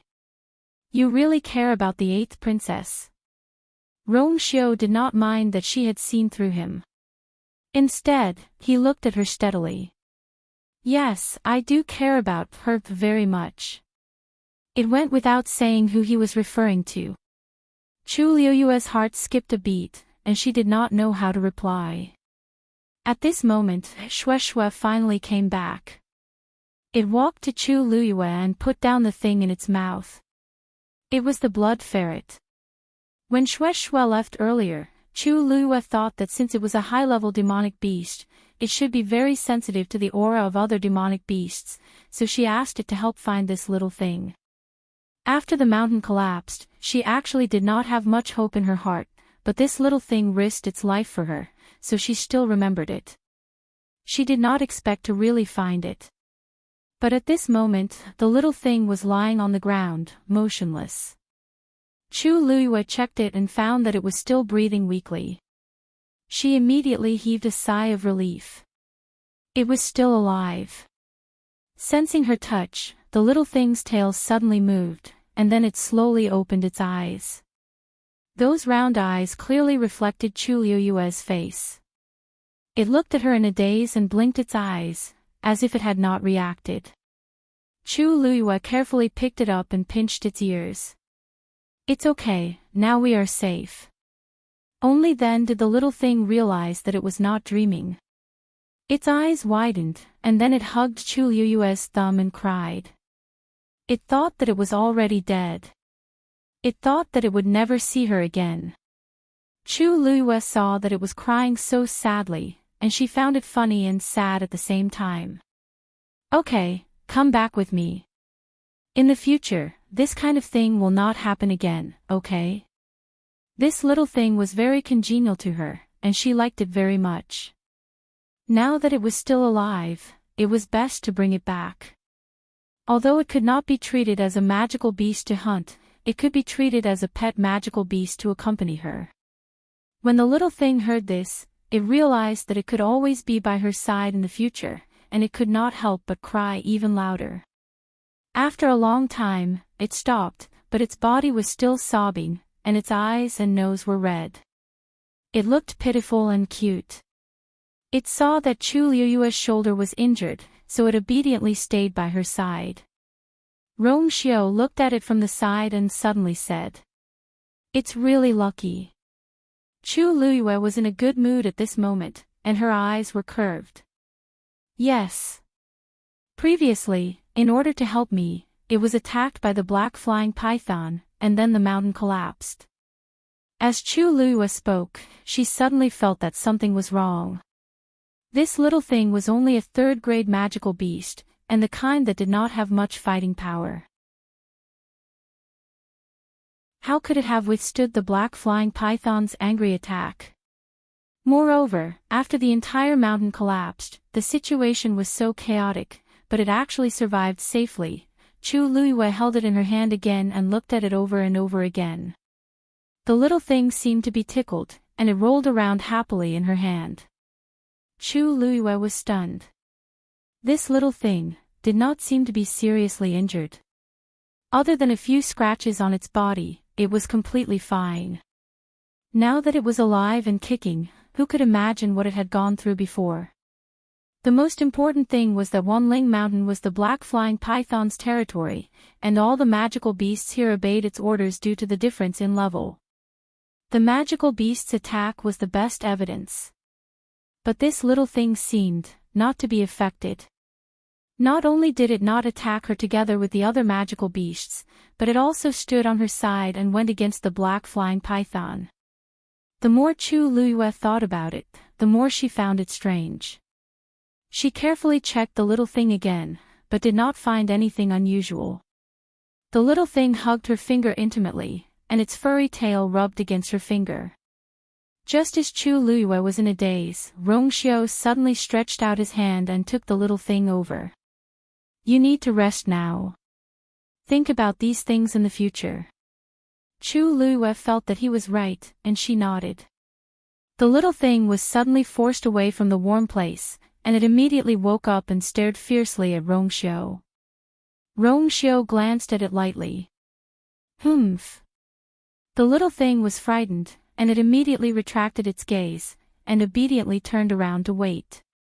Why do I smell blood on Xue Xue? Chu Luiyue asked curiously. Although the smell was very faint, it was indeed there. And it was obviously stronger than the smell after the black flying python was killed. Xue Xue froze, and it turned around and lay on the ground, pretending that it did not hear anything. Rongxiu paused and quietly changed the topic. When you've recovered a little, we'll go back to the imperial capital tomorrow, Huiyao said. You'll get a better reading experience from love.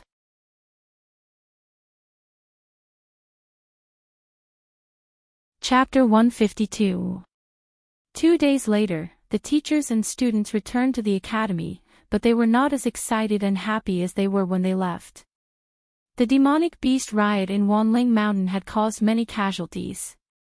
They were already very lucky to be able to come back alive, not to mention other things. The news quickly spread in the imperial capital and caused a huge uproar. Peach Garden. Several elders and teachers gathered together. The atmosphere in the hall was very depressing. After a long time, Elder Sun sighed. Martial Uncle is in seclusion these days. When he comes out, I will report this matter and accept my punishment. Everyone looked at each other and comforted him. Elder Sun, this is indeed an accident. It's not your fault. Yes, Wanling Mountain has been very peaceful for decades. It's not the first time we went there to hunt demonic beasts. Who would have thought that this time?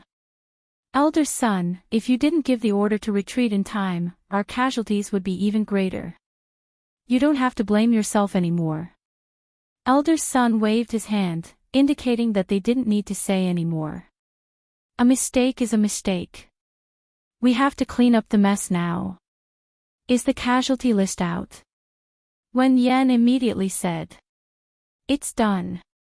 Ignoring the minor injuries, 57 people are seriously injured, and 14 people are dead. Elder Sun slowly clenched his hand.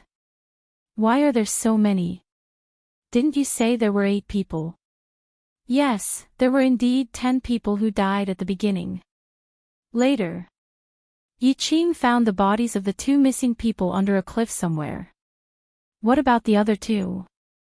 Wen Yan carefully looked at Elder Sun's expression and lowered his voice. The remaining 2 are Chu Luiyue and Gu Mingzhu.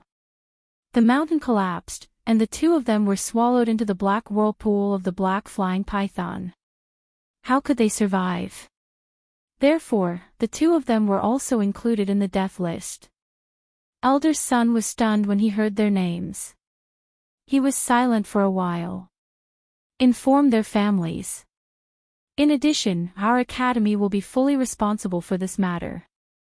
Try your best to compensate them. Yes.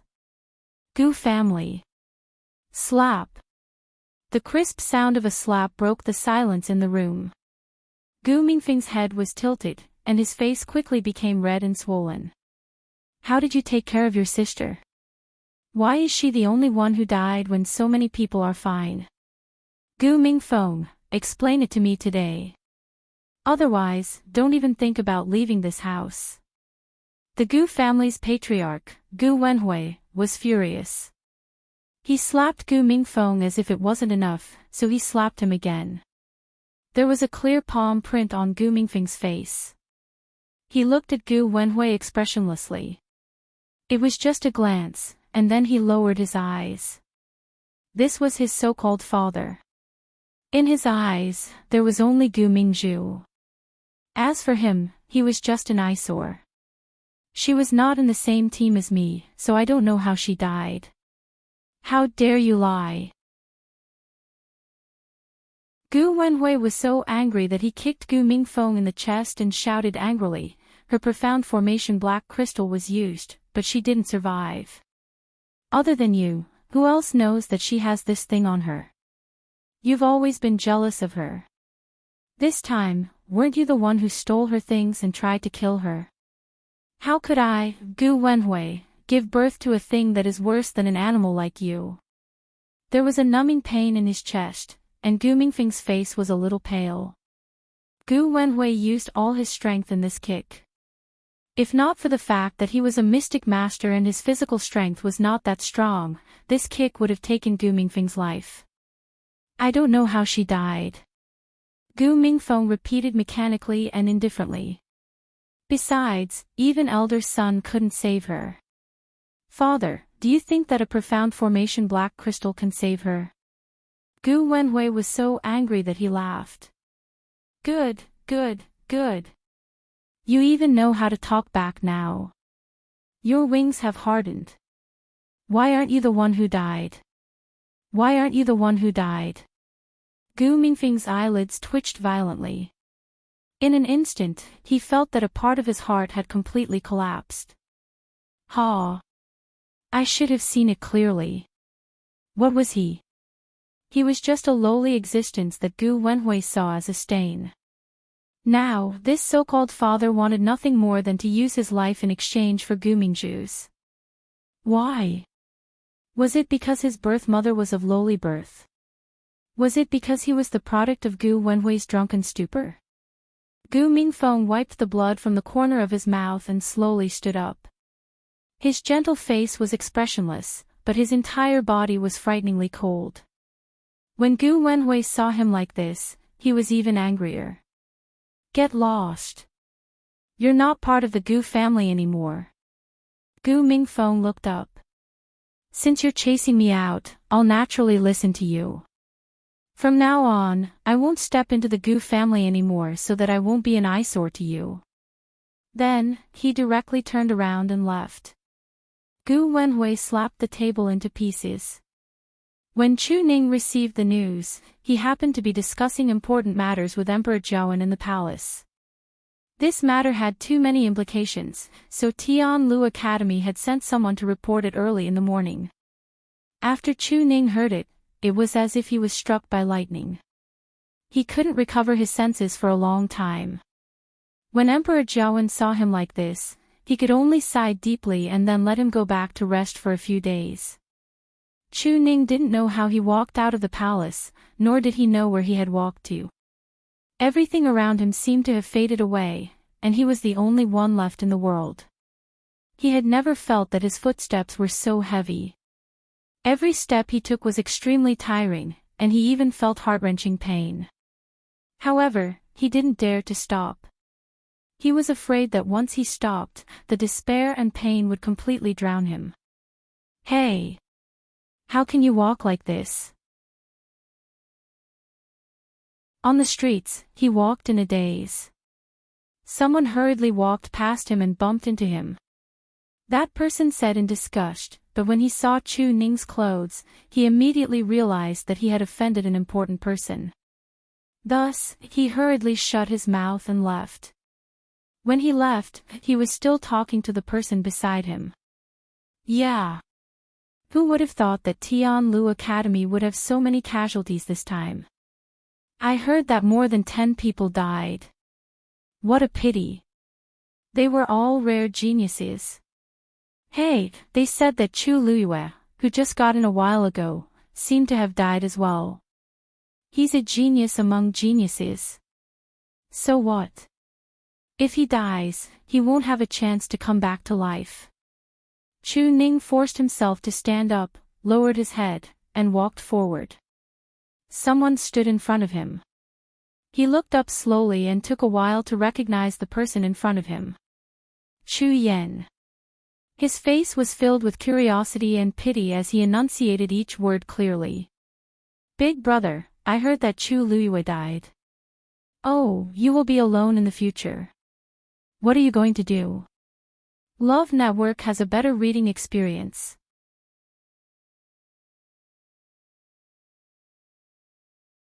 Chapter 153. When Chu Yan heard the news, he immediately rushed over to look for Chu Ning. As expected, he saw him in a daze.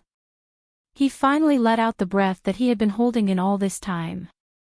Although you're no longer part of the Chu family, you're still my big brother. Something happened to Chu Luyue, and as your younger brother, I'm really worried about you. Big brother, the dead can't come back to life. You have to restrain your grief. Chu Yan put on a sorrowful expression, but the pride and arrogance in his eyes were almost overflowing. Every word was like a knife that ruthlessly stabbed into Chu Ning's heart. It was as if his heart was going to be minced into pieces. Chu Ning used all the strength in her body to stand firm. She glared at him. Are you done? The suppression of a stage 5 warrior was not to be underestimated. Chu Yan subconsciously trembled when he glanced at him, and a sense of fear arose in his heart. However, he was in a good mood now, so he simply ignored it. Hey, big brother, why are you angry? You can't blame me for this. I'm just worried that you'll be too sad, so I'm here to console you. Think about how Chu Luyue entered Tianlu Academy by passing all 3 assessments. He even booked the entire Phoenix restaurant to celebrate. How lively was that? At that time, who would have thought that things would turn out this way? Don't you think so? As Chu Yan spoke, he deliberately sighed. Originally, I thought that our Minmin wasn't outstanding enough and was much worse than Chu Luyue. However, I didn't expect that this time, it was because she had just recovered that she was extra careful and avoided so many dangers. Big brother, you see, fortune and misfortune come hand in hand. It's really hard to say. Sometimes, some people are unparalleled, but who knows when they'll have to get lost. Chu Ning roared and kicked Chu Yan hard at the same time. Chu Yan was caught off guard and was kicked directly.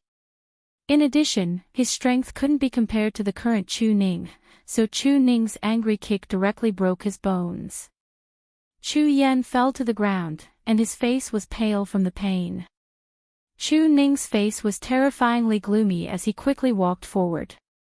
Chu Yan was struggling to stand up, but before he could, Chu Ning's foot had already mercilessly stepped on his wrist.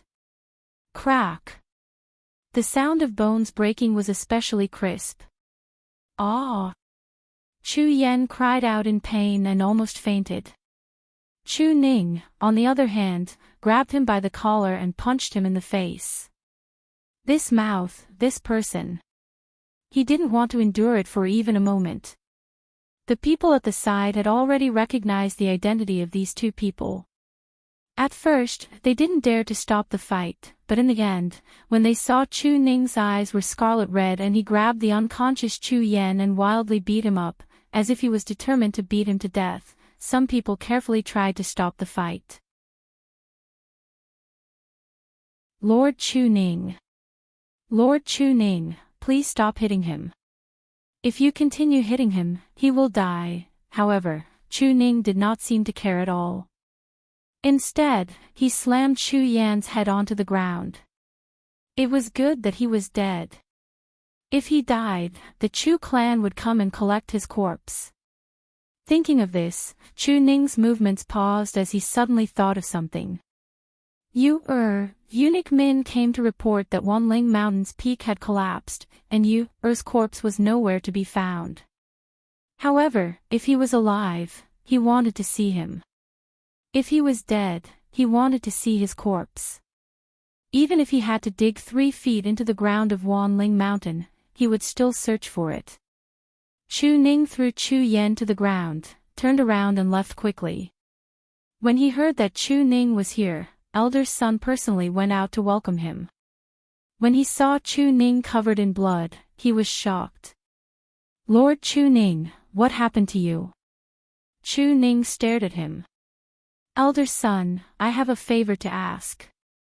I want to go to Wanling Mountain to look for you, I heard that you were the last person to see her, so I would like to ask you to tell me the specific location so that I can start searching from there. How could Elder's son not know what he was thinking?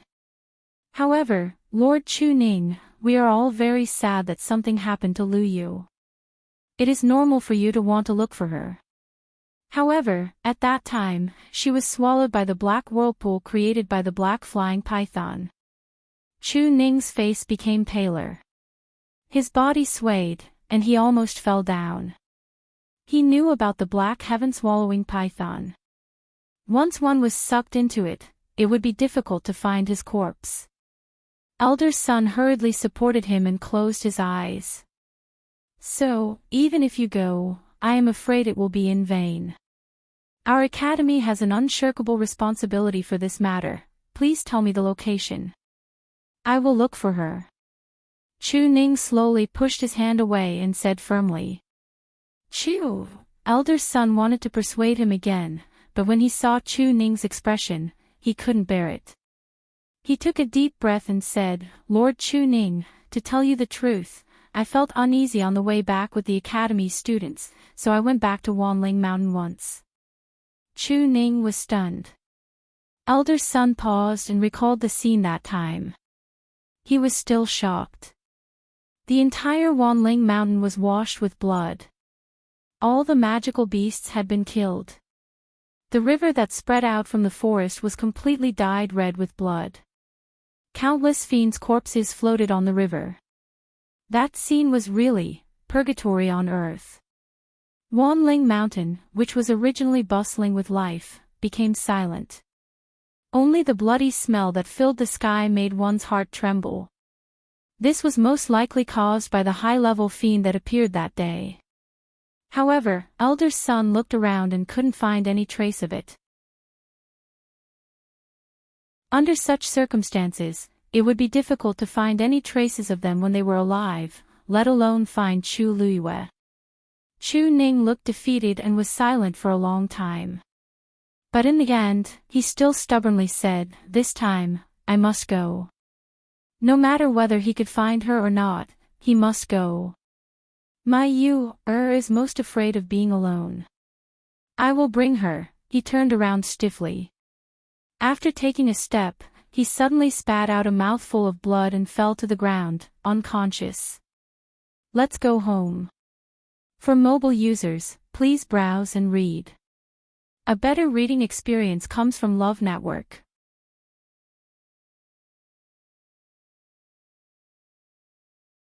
Chapter 154. Elder Sun got someone to send Chu Ning home and hired someone to take care of him in case anything happened to him. He could understand Chu Ning's feelings, but he did not know what would happen if he went out alone in his current state. How could he not be sad? Back then, he thought highly of Chu Luiyue and even wanted to take him in as his disciple. If Uncle Master did not beat him to it, he might really be his master now. Elder Sun felt bitter seeing such an outstanding genius fall with his own eyes, but he could not do anything about it. After sending Chu Ning away, Elder Sun locked himself in the house and did not come out for a long time. The dying Chu Yen was sent back to the Chu family, but it did not cause much of a stir. Instead, many people laughed at him. Ever since Chu Luiyue came to make a scene and took away a large portion of the Chu family's assets, everyone in the Chu family hated Chu Yen and Lu Yao to the core.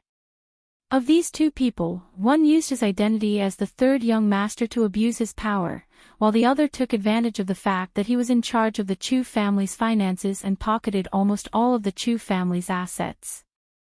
If it were not for the fact that the Chu family did not want the two of them to fill this hole, the Chu family would not have tolerated them. Besides, Chu Xianmin was just a concubine in Crown Prince Mansion. She could not do anything, so they were even more unscrupulous. Who would still put them in their eyes? The servant reported the news to First Elder, but he only sneered in return. He dug his own grave by provoking Chu Ning. Who can he blame? With Chu Luiyue dead, the Chu family could finally vent their anger. Who would not be secretly happy? However, out of so many people, only the brainless Chu Yen went straight to Chu Ning. No matter what, Chu Ning was already a stage 5 warrior and was not to be trifled with. Only a stupid person would go against Chu Ning directly. First Elder, as the Imperial Guard's commander-in-chief, Chu Ning beat Third Master half to death.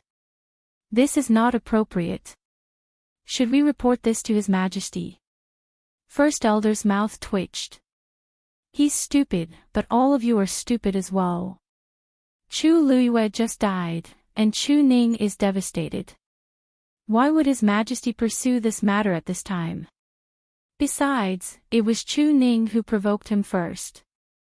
So many people were present at that time, and they clearly heard his **t. Even if we report this to His Majesty, we will not be in the right. Rather than this, we might as well deal with this matter quietly.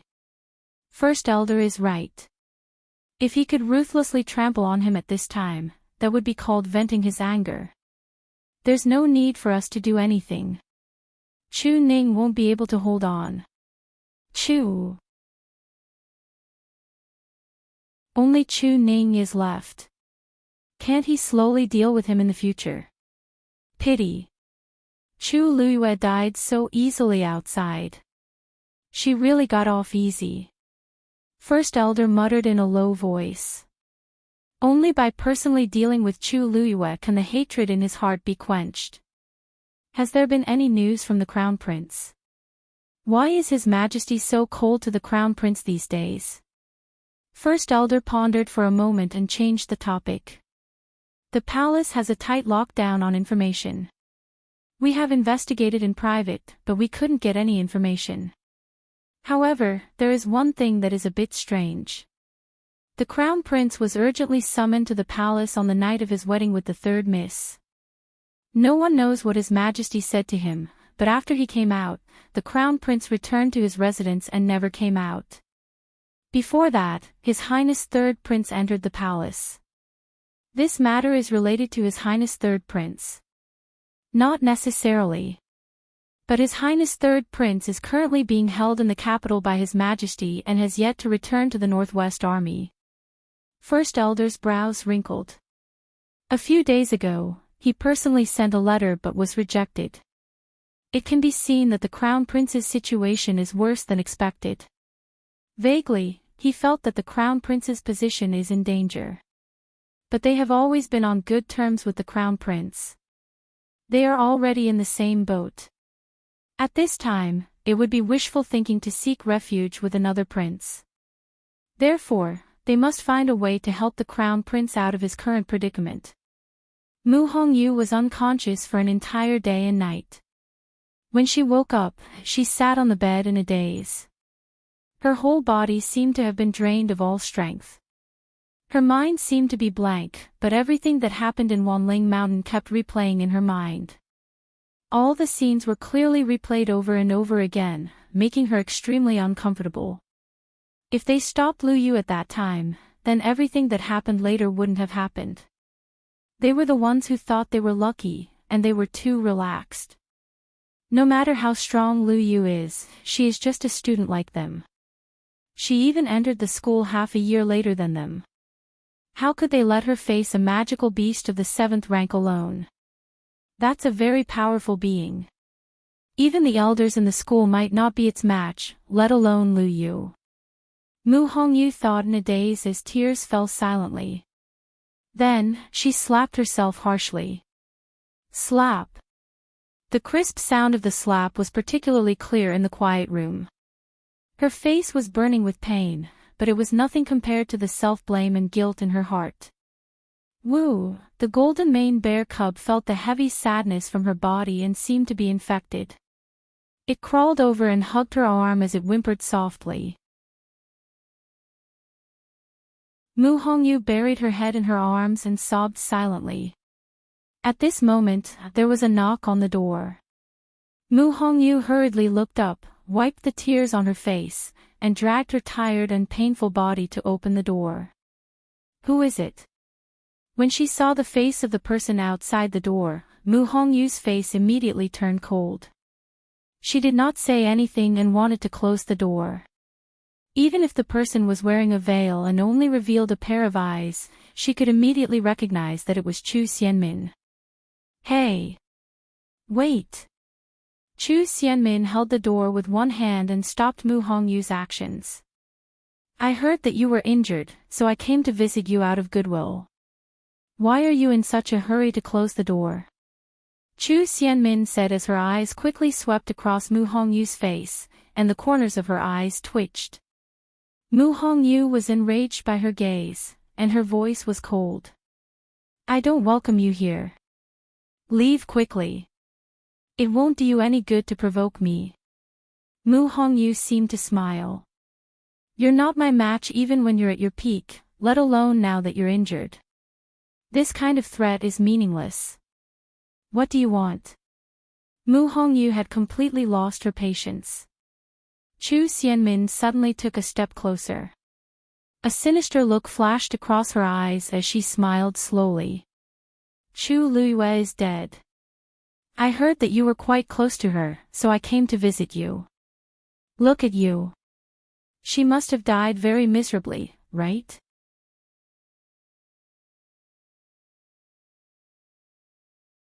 Chapter 155. You. Upon hearing this, the anger in Mu Hongyu's heart was completely ignited. She raised her hand and slapped Chu Xianmin's face.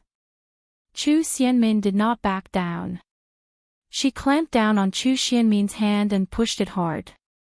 Mu Hongyu's body fell to the ground uncontrollably.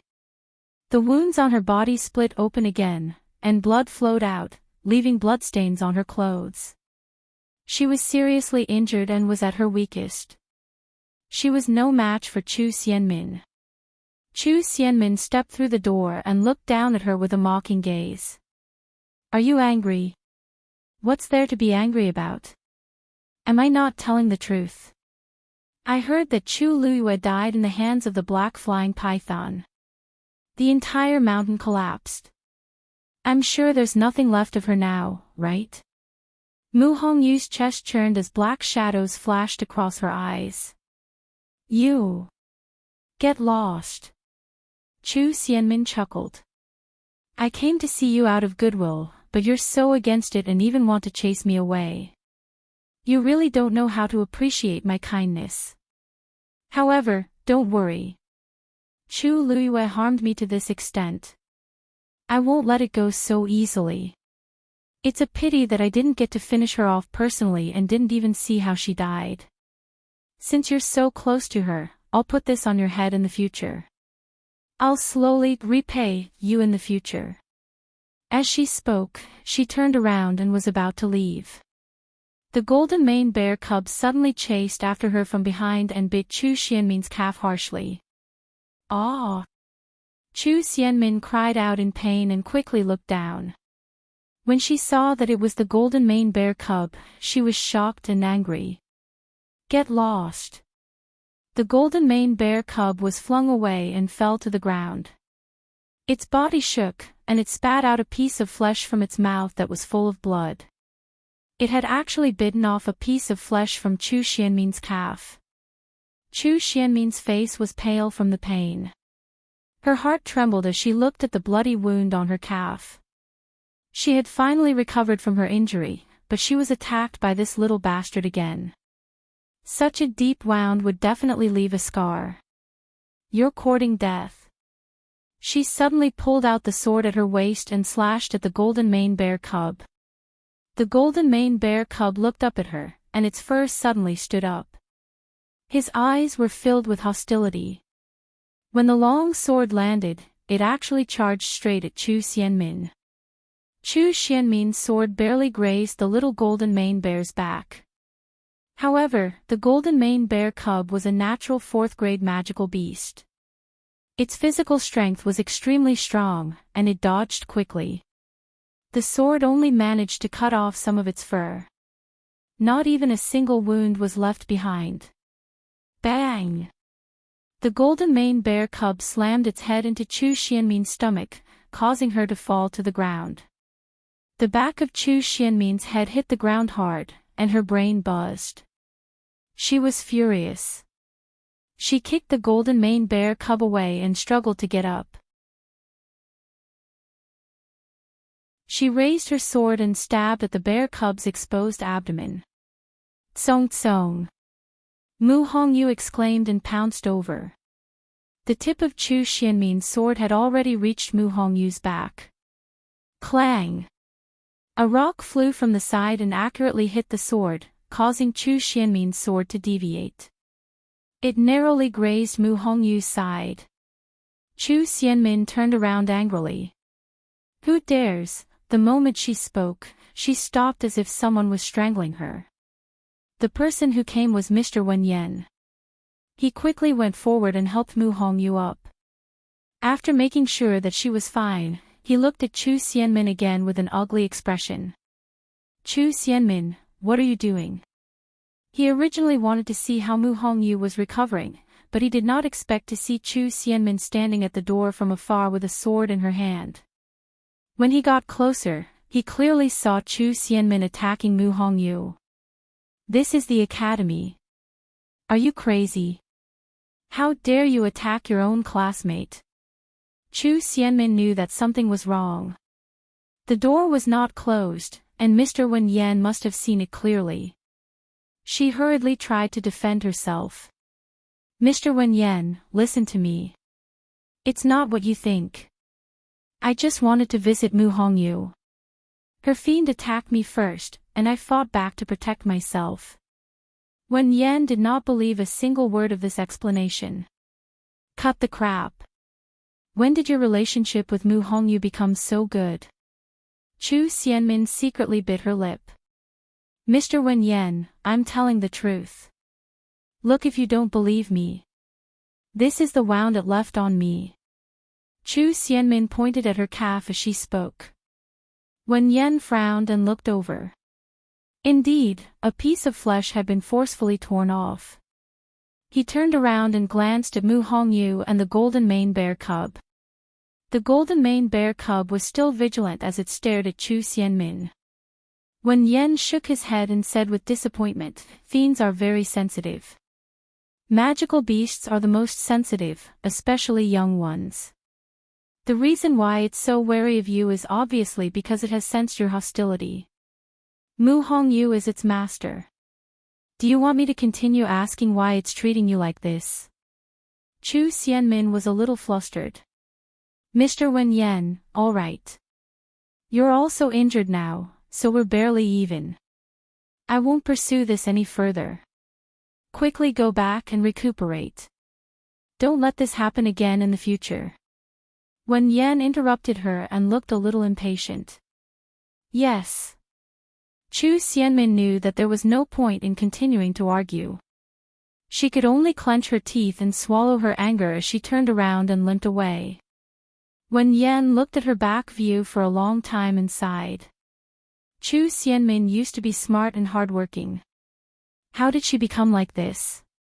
Mu Hongyu hugged the golden mane bear cub and patted it for a while. It finally recovered from its previous state and lay in Mu Hongyu's arms softly. Wen Yan turned around and saw that she was in a daze with red eyes. He did not know how to comfort her. He took out a letter from his sleeve. Hongyu, your father, Prince Pingjiang, wrote a letter. Chu Xianmin returned to her residence and treated her wound. However, the more she thought about it, the angrier she became. When Chu Luiyue was still alive, he caused her to suffer a crushing defeat. Not only did he disfigure her, but he also forced her to marry into the crown prince mansion as a concubine. She could not lift her head up until now. Now that she was dead, he was still haunting her. She could not take this lying down. After thinking for a while, she suddenly stood up and walked toward Peach Garden. In Peach Garden, Ling Zhu was dealing with the compensation for the injured students when he heard the news of Chu Xianmin's arrival. He put down the things in his hands and walked to the courtyard. He immediately saw Chu Xianmin, who was waiting there. Xianmin, why are you here? Ling Zhu used to admire Chu Xianmin a lot. Even though he vaguely felt that she had changed after she returned, he did not pay much attention to it. It was normal for her to change after what happened previously. Chu Xianmin glanced inside without batting an eyelid. Mr. Ling Zhu, is Elder Sun here? There's something I want to report. Ling Zhu shook his head. Elder Sun is busy right now. I'm afraid he doesn't have time to see you. You can tell me anything. I'll pass it on to Elder Sun later. Chu Xianmin hesitated for a while but still spoke. Mr. Ling Zhu, the Tianling dynasty's envoy seems to be coming soon. Ling Zhu was stunned, and his expression became much more serious. Yes, why are you suddenly asking about this? Chu Xianmin paused and seemed to hesitate. Sister's accident was too sudden. However, since the matter has been decided, it's not appropriate to go back on it at the last minute. I wonder if old Sun plans to send someone else up. Love Network has a better reading experience than this.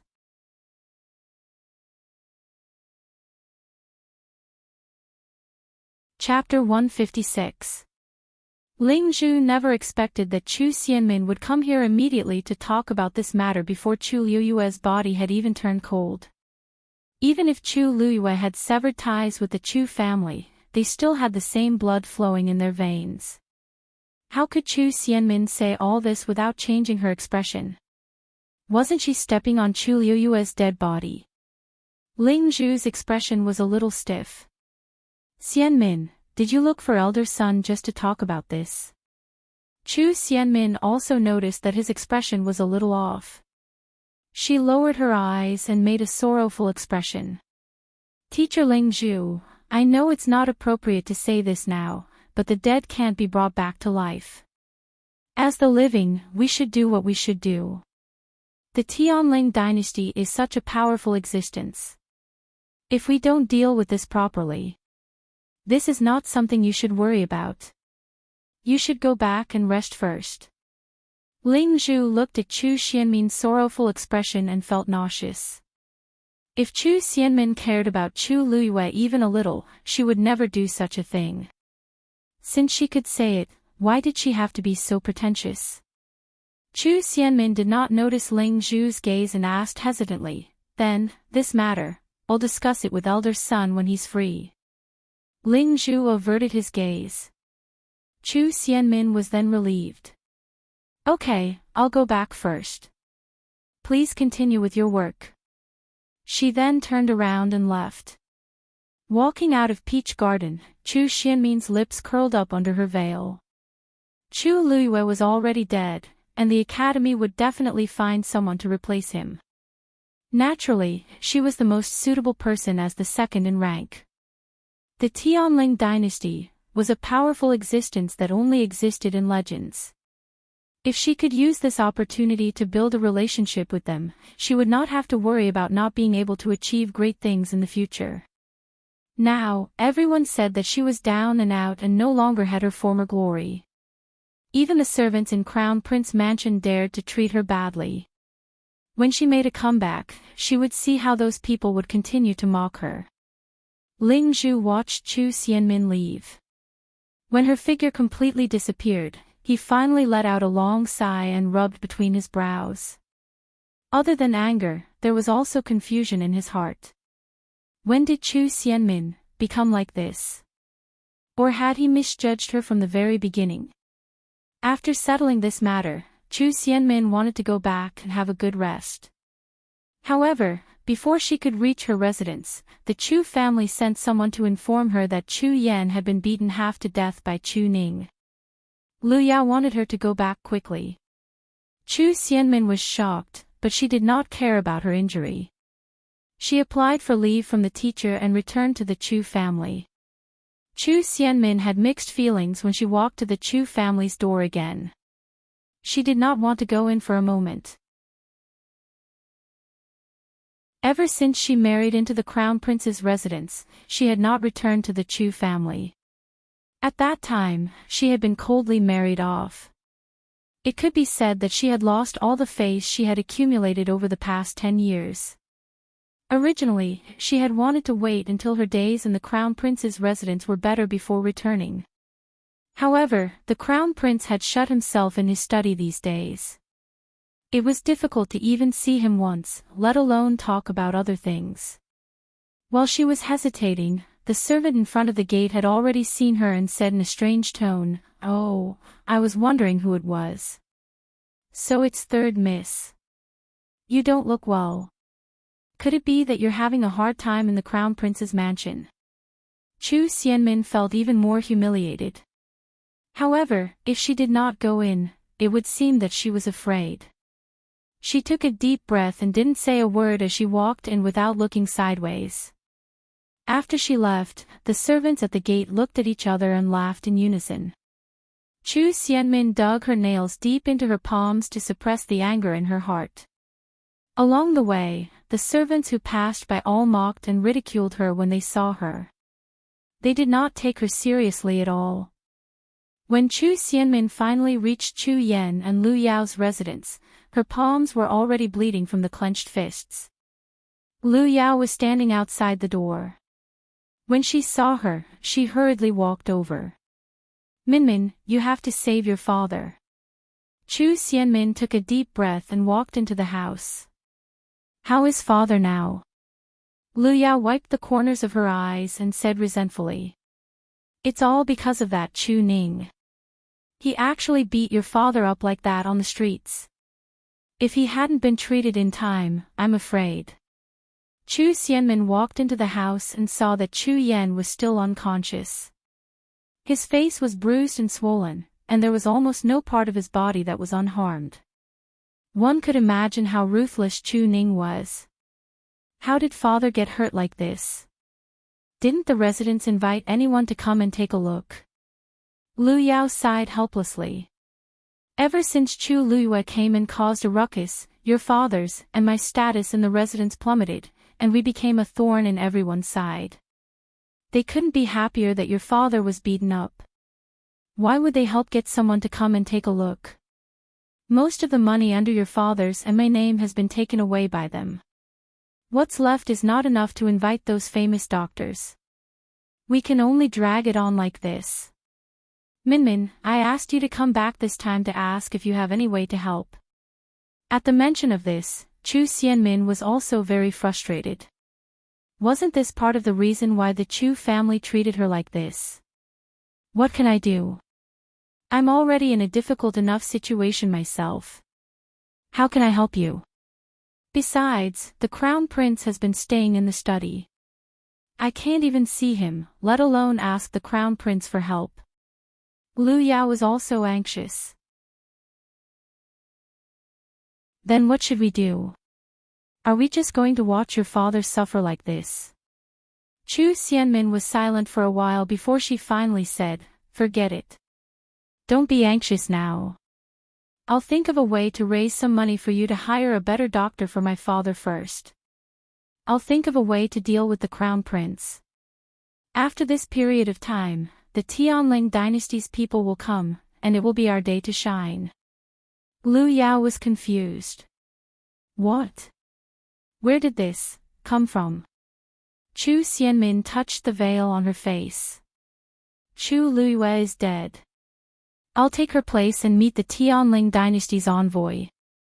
As long as I meet him, I'll have a chance to make a comeback. Lu Yao's eyes lit up. Why didn't she think of that? When Chu Xianmin returned to Crown Prince Mansion, it was already night time. She went straight to the study and wanted to see the Crown Prince. As expected, she was rejected again. However, she did not go back directly this time. Instead, she was very persistent. "Your Highness, I know that you've been troubled recently, so I'm here to help you. Please meet me. If you don't think it's possible, I won't disturb you again in the future." After saying that, she waited quietly. After some time, Rong Jin's voice was finally heard. "Let her in. Let her in." A better reading experience comes from the Love Network.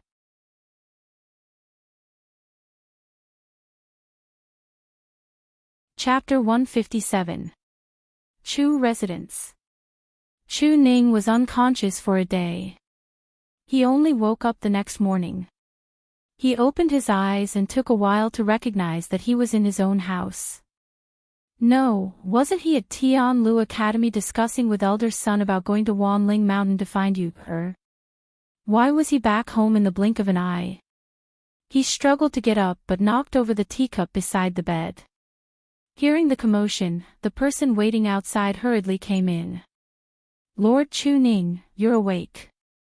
Chu Ning looked blankly at the man who came in. You are, I'm a teacher at Tianlu Academy, Enchanting. Elder son asked me to send you back. Now that you're awake, I can go back without worry. After guarding outside for a night, Enchanting looked a little haggard, but his eyes were full of sincerity. You were too anxious, so you suddenly fainted yesterday. It's not a big deal. You just need to rest for 2 days, and you'll recover. Chu Ning finally reacted. Thank you. Enchanting hurriedly shook his head. You're welcome. We're all worried about your health. Please take care. Since you're fine now, I'll take my leave first. Chu Ning nodded. Enchanting saw that he seemed to have calmed down, and he felt relieved. He reminded him a few more times before turning to leave.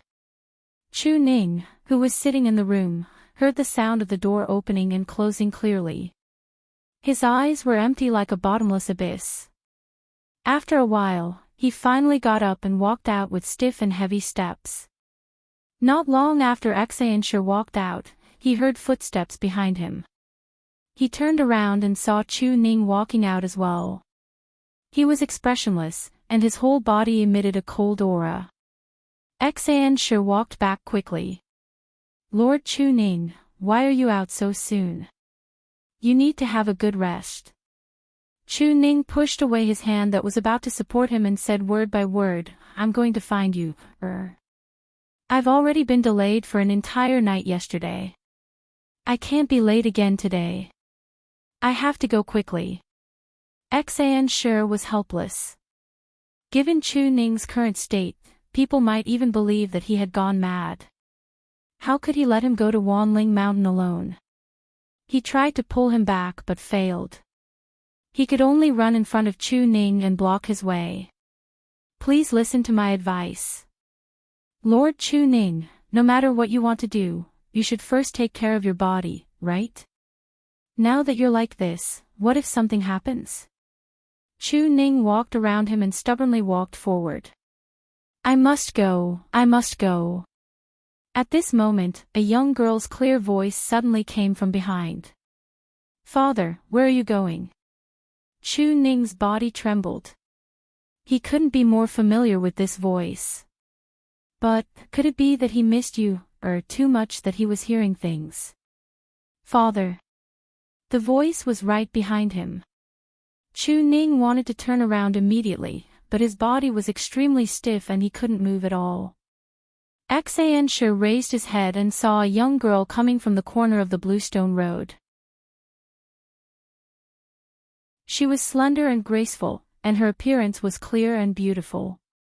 The corners of her mouth held a smile, and her pair of limpid autumn water eyes shimmered with light, and it actually caused everything in the surroundings to lose color in an instant.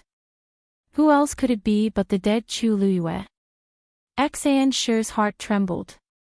He opened his mouth and couldn't help but point a finger at her. You're Chu Luyue. Chu Luyue looked at him in confusion. Teacher Enchanting, don't you recognize me? Although she didn't have much contact with this teacher, it seemed that she should recognize him. Enchanting fiercely pinched himself. It was excruciatingly painful. But he immediately rejoiced in his heart. It's really you. It's really you. He excitedly patted Chu Ning's arm. Lord Chu Ning, quickly look.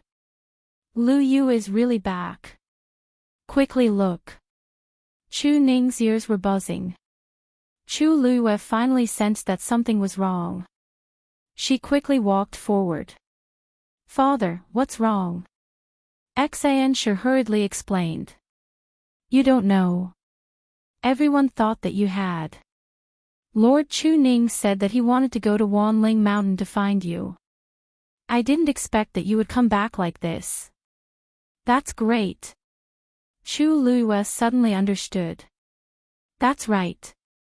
In that situation, no one would think that she could come back alive. It turned out that the place that father insisted on going to was Wanling Mountain. When everyone thought that she was dead, her father still wanted to look for her. Chu Luiyue's nose twitched. Her heart was filled with guilt. She reached out and hugged Chu Ning's arm. Father, you is back. His arm, which was touched by her, instantly melted like the spring water. The stiff and cold feeling instantly dissipated. It became warm and soft, and then quickly spread. Chu Ning's body could finally move.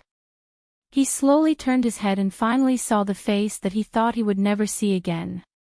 Chu Luiyue was shocked when she saw his appearance. In just a few days, the originally clean and handsome Chu Ning seemed to have changed into another person. His face was unshaven, his eyes were dark green, and his eyes were bloodshot. Especially between his brows, there was a trace of gray and dispirited aura that was faintly discernible. His entire person was like a walking corpse that had lost its soul. Her eyes instantly turned red. Father, I'm sorry. You came back late. Chu Ning looked at her without blinking. He held her hand tightly as if he was afraid that she would disappear again.